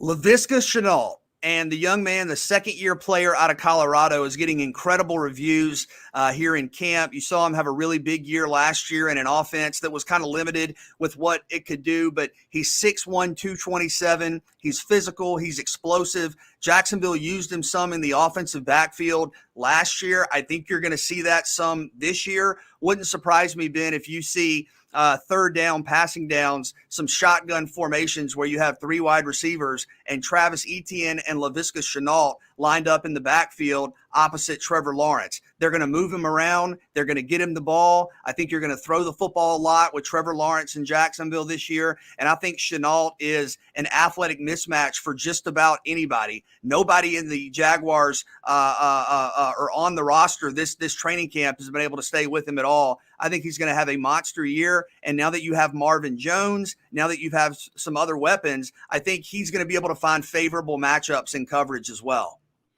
I know it's only year 2 for him, and I know he was asked to do a lot last year being the number 1 overall pick for Atlanta. I think it's AJ Terrell. I think he's built for this. I think when you got to go through trial by fire as a rookie and you understand that I'm coming into a defense that doesn't really have an identity and I'm going to be the focal point because I'm the number 1 overall pick on a defense that doesn't really have like a persona right now. I think AJ Terrell learned a lot last year what it takes to be the number 1 corner. It's one thing to be the number 1 corner because of where I got drafted. It's another thing to embrace that role going into year 2. He knows what's expected of him. They're going to put you on an island with the best receiver, and they're going to say, look, let these other 10 guys go out here and work. So AJ Terrell learned a lot last year. So for me, give me AJ Terrell, a guy who definitely has the skill set, definitely understands that this division is rough year in and year out, but I think he's built for it. Give me AJ Terrell. Call me buying into the hype. First time Pro Bowl candidate. Yep, I'm going to say it. Kyle Pitts. I mean, look, he's a rookie, but I think for what Atlanta wants him to do in that offense, he's going to put up some numbers. Look at the tight ends under Matt Ryan and what kind of numbers they've put up. Now you got an even freakier athlete at tight end and Kyle Pitts. I think he's going to put up some huge numbers, has a chance to make Pro Bowl year number 1. Person on the team, coach, or player that is under the most pressure here in 2021.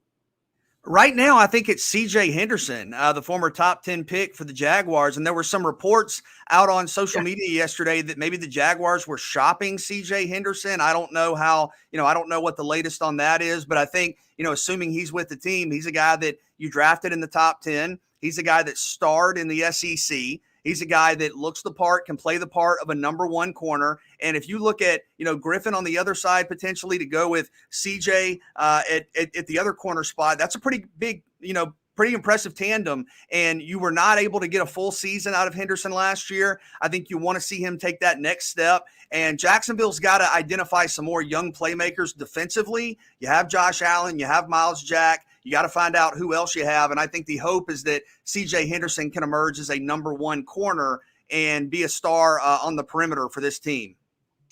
I'm going to go with Deion Jones. I'm going to go with Debo. I mean, what, a couple of years into that big-time contract that he signed, BJ, I mean, we saw Jared Goff, in person, like shake him in the open field. To me, he got to get back to his old form. You look at what the middle linebacker position means to some of these other teams. You look at Darius Leonard and what he just got for Indy. You look at Fred Warner and what he means for San Francisco. You look at Kendricks and what he means for Minnesota. You look at, Bobby Wagner, how many years he's been doing it for the Seattle Seahawks. You look at what, Devin White means, only in year two, already helping a defense get to the Super Bowl and win it. So Deion Jones, he's got to be the one. I mean, I know we talked about AJ Terrell being a Pro Bowl candidate. I know I talk about Dante Fowler Jr.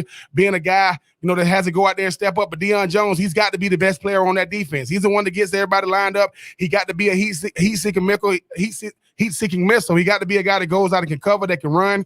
I've seen Deion Jones do it, and I don't want to say he did it to get his money because everybody do it to get their money. Boy, a guy that's got to go out there and make it happen this year and moving forward for that defense, give me Deion Jones, Debo. Yeah, so there's a quick look at some early season things we're looking at. Falcons and Jags this week in the preseason. Jags and Cleveland Falcons and the Tennessee Titans coming up this week for preseason week number 1 for both of those teams. We'll step aside. We'll come back.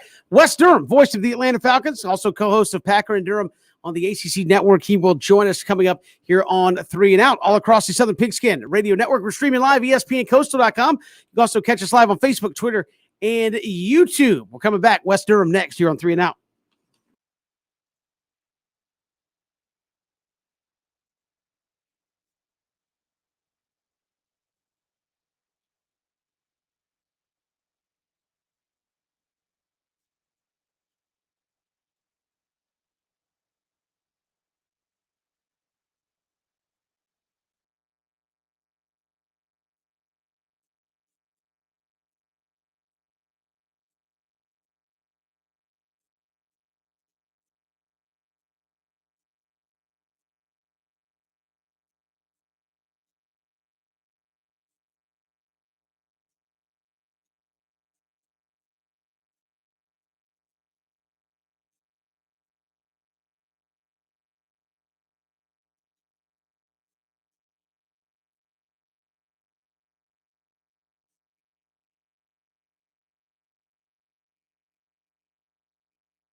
Good to have you back, 3 and Out on this Tuesday on the Southern Pigskin Radio Network. College football right around the corner. Earlier this week, we lost a legend of college football, Bobby Bowden, passing away at the age of 91. Our next guest, been in and around the ACC for a long time, former voice of the Georgia Tech Yellow Jackets, now the co-host of Packer and Durham on the ACC Network. Wes Durham joins us here on 3 and Out. Wes, welcome. How are you? Okay, Kevin. How are you, man? I'm doing well, and I know earlier this week an icon of college football, certainly in the ACC. I know you were right there in the thick of the ACC during Bobby Bowden's runs through the ACC. But how do you describe what kind of just an icon he was to the game of college football, and certainly what he meant there in Tallahassee?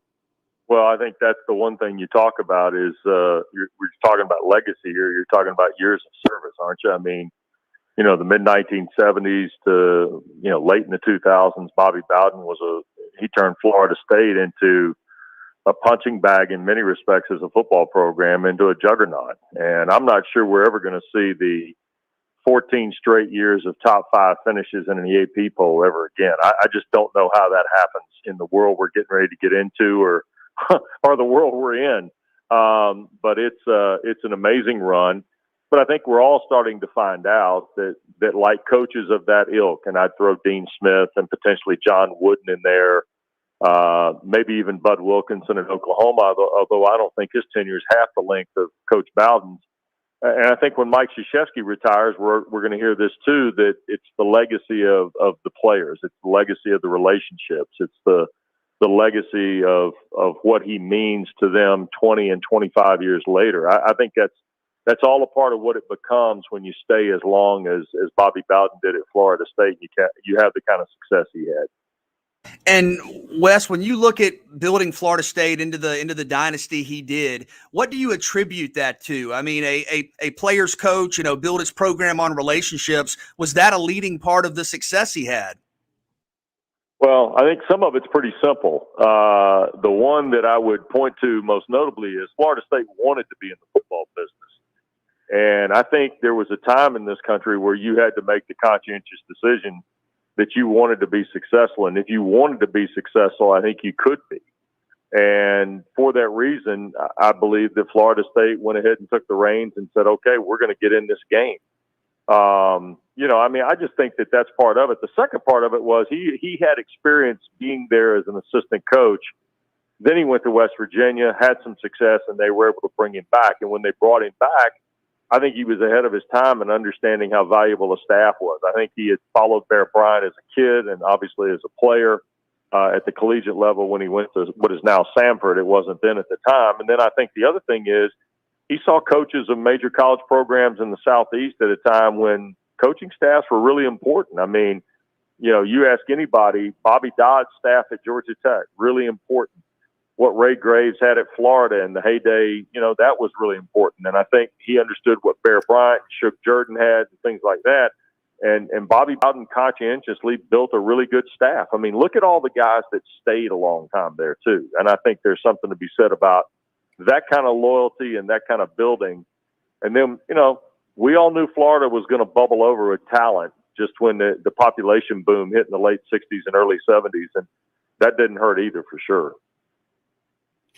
Wes, the one thing that jumps out to me about Bobby Bowden is the way in which he went about it. With so many coaches that have to do it a certain way that, they came up and kind of like the old school way of coaching. I coach a certain way. I do it a certain way. It's either do it my way or get out of here. As you mentioned, he trusted his staff. He trusted that his staff was going to, relay his message to the players. He trusted that his players were going to buy into his vision. What stands out the most to me about Bobby Bowden is not that he coached, but the manner in which he went about doing it. Yeah, and Ben, a lot of guys just bought in, didn't they? I mean, those guys understood that, and he didn't BS them in the recruiting process. It was funny. Derek Brooks told us yesterday on the show that Bobby Bowden closed more games than Mariano Rivera with recruiting. Bobby Bowden would win the mom and the dad. And think about the TV show back then. I mean, if you guys ever pull it up on YouTube and watch it, it's a scream because he's not sure who the players are sometimes making plays, Gene Deckerhoff's telling him who the players are, and Bobby's saying, well, I saw his mom, I saw his grandma, I saw his brother and sister after the game. I mean, he must have seen 3,000 people after every game if you'd watched the television show. So, I mean, I think that's the part of this too, Ben, that, you know, he let the staff coach it, and he was the frontline guy. And think about it. Literally they played in a glorified high school stadium when he got there, and now they've got a monument. And a lot of that has to do with his success and what the Florida State brand became. Then think of it the secondary way too. In an age where we're talking about athletics and how it fits in the academic world, football was the front porch of that university. That university is not as successful as it is today. And John Thrasher, the president, visited with us this morning on the show and said, hey, look, we understand that Florida State's brand principally was because of football success, and it gave people a chance to see, you know, what the educational spectrum could be like in Tallahassee too. Wes Durham joining us here on 3 and Out, and you talk about just the legacy as a coach and putting together a staff and building and being given the time to build. Is there anybody even remotely close to trying to replicate that in terms of building a program into a dynastic type team that kind of has that kind of similar feel to it? Well, I think the two that you're watching now, one in basketball and one in football, and certainly Nick Saban's work at Alabama should be admired for what he's done. And everybody's forgotten that his team wasn't very good early, right? Remember his first year, they weren't that successful as a whole, but certainly you could argue that they've been the most dominant program of the last, 10 to 12 years. I would throw on top of that what Mike Krzyzewski's done in 40-odd years at Duke, guys. I mean, Duke's brand as a basketball program completely evolved in Coach K's tenure, and obviously this is his final year coaching. I think the difference in what you're going to see with K and with Saban, as opposed to hypothetically Bobby Bowden and Dean Smith, is you're going to hear about the players and their loyalty, but the general impact, I'll be interested to see when Coach Saban and Coach K are done. I think the general impact to the sport is undoubted. I think the general impact with players and their lives, I think that's going to be an interesting wrinkle to look for, because I just don't believe that there are many guys that have the impact on the player, whether they play football or not, the minute they're done at that particular school. That's the one thing about Coach Smith, and it's ironic. I was traveling on a day trip Sunday, and when Coach Bowden died, I started reading all these things about players and what they were talking about. Coach Bowden meant so much to them 5, 10, 15 years after they played. That's eerily similar to what I read after Coach Smith passed away in Chapel Hill. That's the kind of impact we don't see or hear about as much now, because coaches aren't coaching as long at those institutions. When you think about kind of where that is in a run of 40-odd years, Bobby Bowden coaches that long, Dean Smith coaches that long, Mike Krzyzewski coaches that long. How many guys are we really going to have coach that long again? I mean, that's where it kind of, to me, you got to draw the line of differential in kind of the eras and generation we're working from now. Wes, do you see any similarities, albeit not as long, clearly, but with what Bobby Bowden did at Florida State in the ACC and now what Dabo Swinney is doing at Clemson in the ACC? Oh, sure. I mean, but you're right about that. I mean, is he even halfway? I mean, that's the thing. I mean, and oh, by the way, I guess we can all agree they make a little more money nowadays too, right? Yeah. That part of it is certainly true. I don't think there's any question whatsoever that Dabo he played for Gene Stallings, who was a descendant of Bear Bryant, who Bobby Bowden admired. So, I mean, you can basically draw the line. It might not be congruent, but it would probably have some curves to it. But there's no question that Dabo, and again, I think faith, family, and football, which Bobby Bowden stressed at Tallahassee, is really important at Clemson. It's funny because Danny Cannell started telling us the other day about, they would have the family night dinners. Well, Clemson has family night dinners. I mean, that's a way for players to connect with families, the personal touch. I'm sure a lot of programs do that, but that's the kind of thing that we're seeing now that, makes a difference. And, we're headed to that brand new world here of NIL and all this other stuff. That's where some of that personal touch is probably going to mean a lot more as we move forward too, I suspect. Faith, family, and football is like the theme you get when you're talking to a lot of the former players that played under Bobby Bowden. The greatest thing is, Wes, he was able to satisfy both fronts. I mean, Bobby Bowden knew that, look, patience is not a virtue when you're a head coach in major college football. Winning is the bottom line, but I still got to be able to be who I am, through my faith and through my family. Just talk about being able to understand and listen, I'm gonna keep the main thing, but I'm not gonna get away from who I am. Well, he knew, one of the first conversations I ever heard from him was, he knew all the stuff that was going on in Florida State was a direct correlation of winning, right? They didn't pay you. They don't pay you well if you finish 4-7 back in the day. They pay you well when you finish 10-1, 11-0, that kind of thing. So I think he understood that for sure, Ben. I think the other thing too is, and I'll go back to this, he wasn't scared to take a risk on it, right? I mean, think about the Punt-Ruski game in '88 is a great example. He wasn't scared to take that chance. They were in a tie game with Clemson, and it's 21-21, and somebody's got a budge, and with less than 90 seconds left, he fakes a punt in his own end of the field from his own 21. So, he wasn't scared to take that chance. And I think that the main thing is the main thing. That's exactly right. And that still applies. I think we all recognize that. But the interesting part for me is how he went about doing it and the success they had. But let's be honest, too. Ben, you know this because you were playing back in that era. It didn't end great. And it's hard to write the script at the end, isn't it? I mean, it did not end well. It did not end easy for anybody in Tallahassee.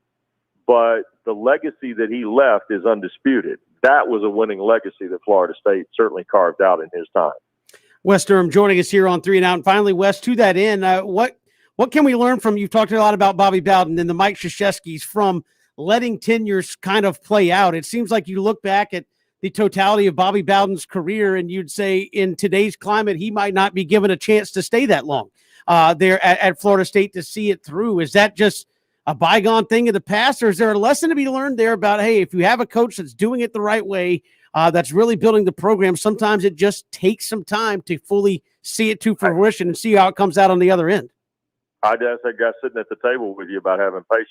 I mean, let's be honest. It's a part of the program. The coaches have to be given time. It really bothers me when I see somebody get the trigger pulled at any level, but especially the college level, inside of 3 years. I mean, look, there are mistakes made. And Florida State did it. I mean, they did it in a year and a half on Willie Taggart, right? But let's be honest, you got to have an understanding. NC State, to me, Dabo Swinney. Let's think about Dabo. Frank Beamer. Go back and look at Frank Beamer's first 5 years, Kevin. Mike Krzyzewski's first 5 years. Mike Krzyzewski, if you gauge him on his first 3 years, he's not a coach anymore. In today's world, he doesn't survive. Frank Beamer doesn't survive in his first 5 years. Dabo Swinney's first 3 or 4 years, I'm not so sure. I mean, I happened to do his first game when he took over as the interim coach for Tommy Bowden against Georgia Tech and Paul Johnson. And, I mean, I had some Clemson people after the game who were from Atlanta look at me and go, I'm just not sure this guy can do it. Really? I can't find those cats now. I can't find anybody who tell me he can't do it. So I think patience is really important. We don't have a lot of it right now in college athletics. I think we all understand that because the winning has become, and sometimes, and this is a bit of an offline here, winning has become unrealistic some places too. Because where you need to have patience, you don't have much of it. And I think that's a very, very interesting dynamic at some institutions who think they ought to be winning. And they kind of probably need to check themselves a little bit when it comes to the budgets and the facilities and the acumen and the recruiting and all the other things that go into that. Wes Durham, our guest here on 3 and Out. Wes, always a pleasure. We'll talk again soon. Thanks much.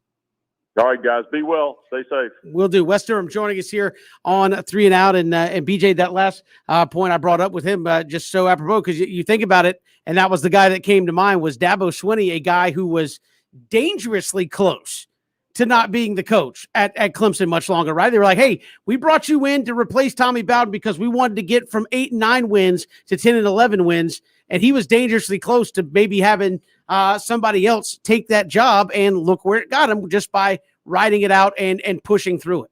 No, it's a great point by Wes. And yes, when you make a coaching change, to expect, normally when you make a coaching change, you're making a coaching change because some things need to be improved upon. Well, to expect all of those questions to be answered in a year is impossible. I mean, even just from the standpoint of roster construction, 25% of your roster is going to be players brought in by that new staff, and those are the youngest, least experienced players on the team. It's going to take time. Sometimes it's going to take 3, 4, 5 years. That's the reality. And it's a great point when you look at, Bobby Bowden or Coach K or whoever, and ask yourself, hey, if we were evaluating success off of today's kind of immediacy, how many of these legacies, like a Dabo Swinney, how many of those books never would have been written? Yeah, a lot of them. No, you can go ahead. No, I was going to say, I mean, patience is one thing that's not ever going to be a part of major college athletics. And you think about, we talk about this term. I know it's been used a little more. I mean, Bobby Bowden was a unicorn. He was the only of his kind because he had to be able to build a program that didn't even have an infrastructure, didn't even have nothing to go off of. And he 14 straight years and, finishing in the top 5, winning national championships, countless players going on to the National Football League and on and on and on and on. And people say, hey, Jimbo was able to – Jimbo took over the same thing Dabo Swinney took over from a Bowden. Dabo took over for, a Tommy Bowden. So those Bowdens, they know how to build programs up. Make no mistake about it. Absolutely. Hey, we've got more to come here on 3 and Out. We'll look at the Braves and Reds starting a big series tonight when we return. It's 3 and Out on the Southern Pigskin Radio Network.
Good to have you, Braves and Reds, tonight. Big series for Atlanta. They're trailing the Phillies, BJ, who are having a tough series of their own this week. So chance hopefully for the Braves to at least keep pace, maybe gain a game here against the Phillies, stay in second place. Drew Smiley going tonight for Atlanta. Braves did make a couple moves. AJ Minter is back.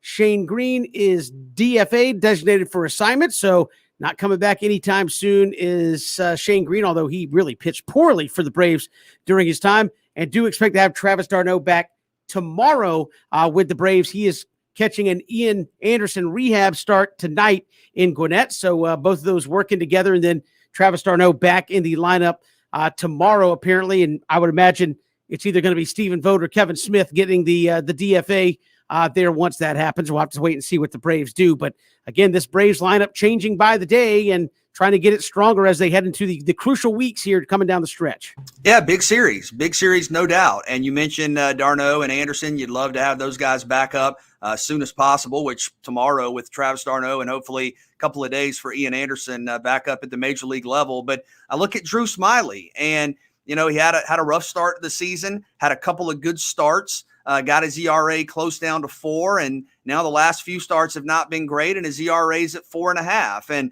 if we're just being honest, I know his record's been really good. I think he's 7-3 on the year, which kind of makes me a little nervous in terms of anticipating a market correction given where his ERA is. But a 4.50 ERA for a starting pitcher for a contending team is not good.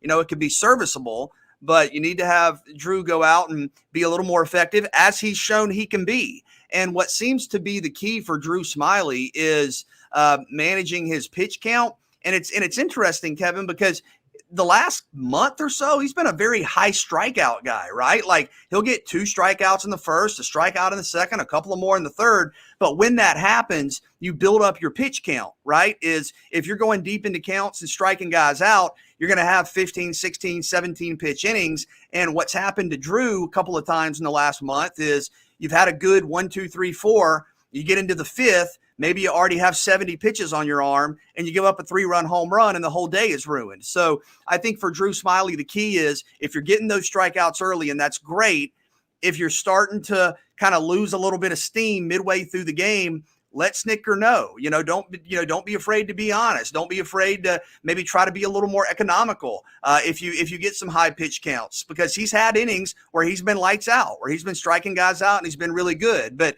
if the Braves are going to make the playoffs, you probably need a little better than a 4.5 ERA out of one of your veteran starters. And I think Smiley has shown that he's capable of that. But what I want to ask you guys is this. Let's say Drew gives you a great start. Let's say you get a couple of good efforts out of the bullpen, and it is 3-2 in the 9th inning. Are Braves fans going to feel optimistically if Will Smith comes out? Are Braves fans going to feel optimistically if Chris Martin comes out? Are Braves fans going to feel optimistically if AJ Minter comes out? Or do you guys think Atlanta fans want Richard Rodriguez to get his chance? How do you evaluate the closer situation?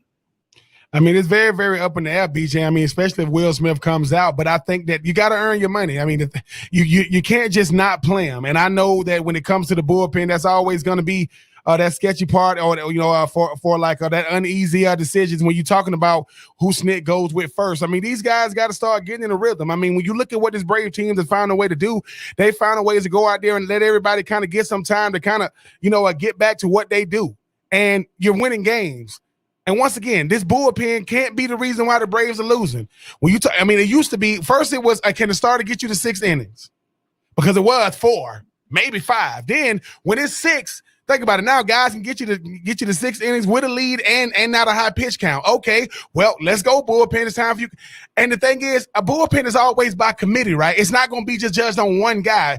And one bad outing from one guy can kind of trickle down to all the rest of the guys. One good outing could, trickle down to all the other guys that have a good outing. At a certain point, this bullpen got to become a strength, and they've had the whole season to kind of get it going, BJ. I know sometimes when it comes to these bullpen guys, right, wrong, indifferent, we're going to be judging them based off what they didn't do. Maybe they was in for 2 innings. Maybe they only gave us so many pitches, but you got to maintain, either you got a lead that you got to maintain, or you got to make sure that no other runs go on the board so you can get his offense a chance to go out there and bring some runs in. That is baseball. This is the bigs. No one's going to feel bad for a guy if he has, a bad outing, but you are only as good as your next game, and your next game is the current game. So for Snit, they make life very, very hard on him, Kevin, but something that BJ said that I never thought about. If you are a starter and just say you are getting a high pitch count, are these conversations going on with Snit, in between innings saying, look, man, I'm not really feeling it. I mean, can they kind of make a decision for Snit if obviously he can see the game, but can they say, look, man, I don't really have it tonight, man. Maybe you might have to go to the bullpen sooner rather than later. Now, we're not going to be privy to those conversations,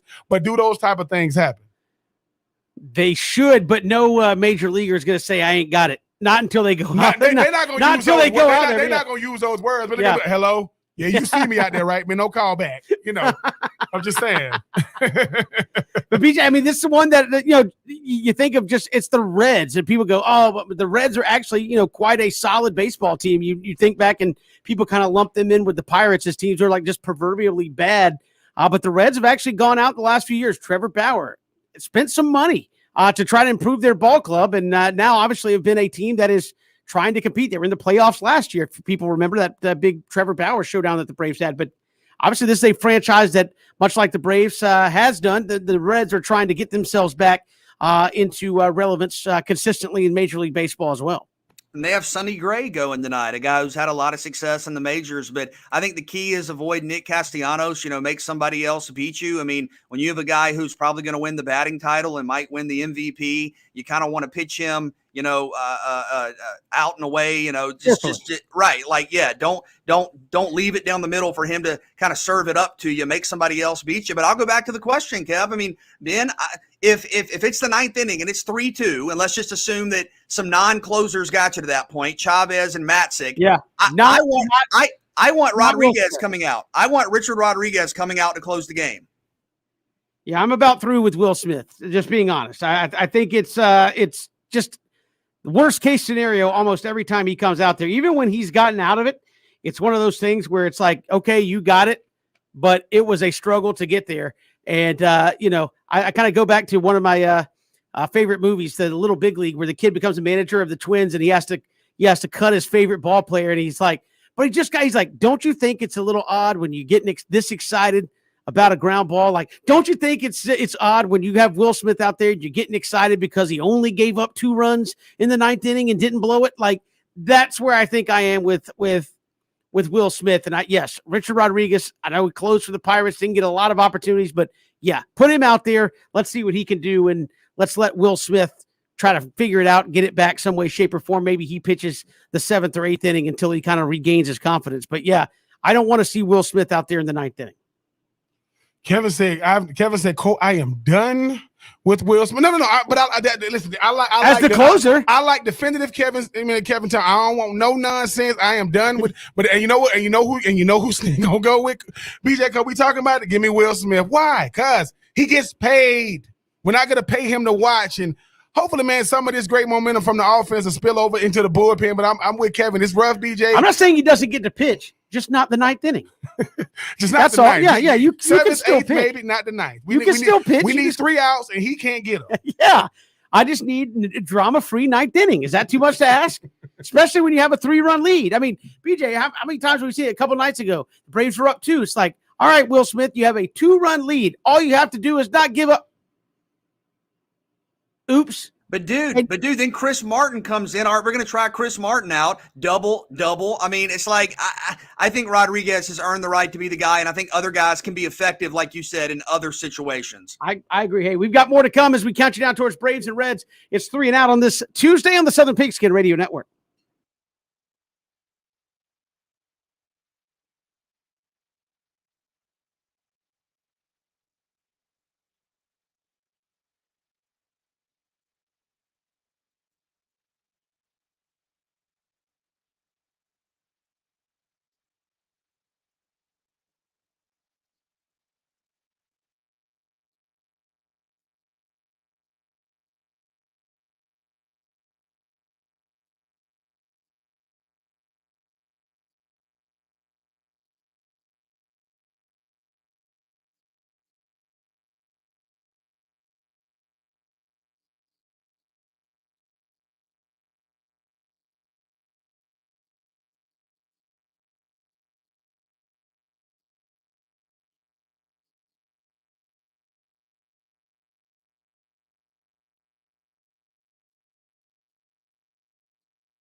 It is 3 and Out here on the Southern Pigskin Radio Network. Appreciate Wes Durham joining us here on the show.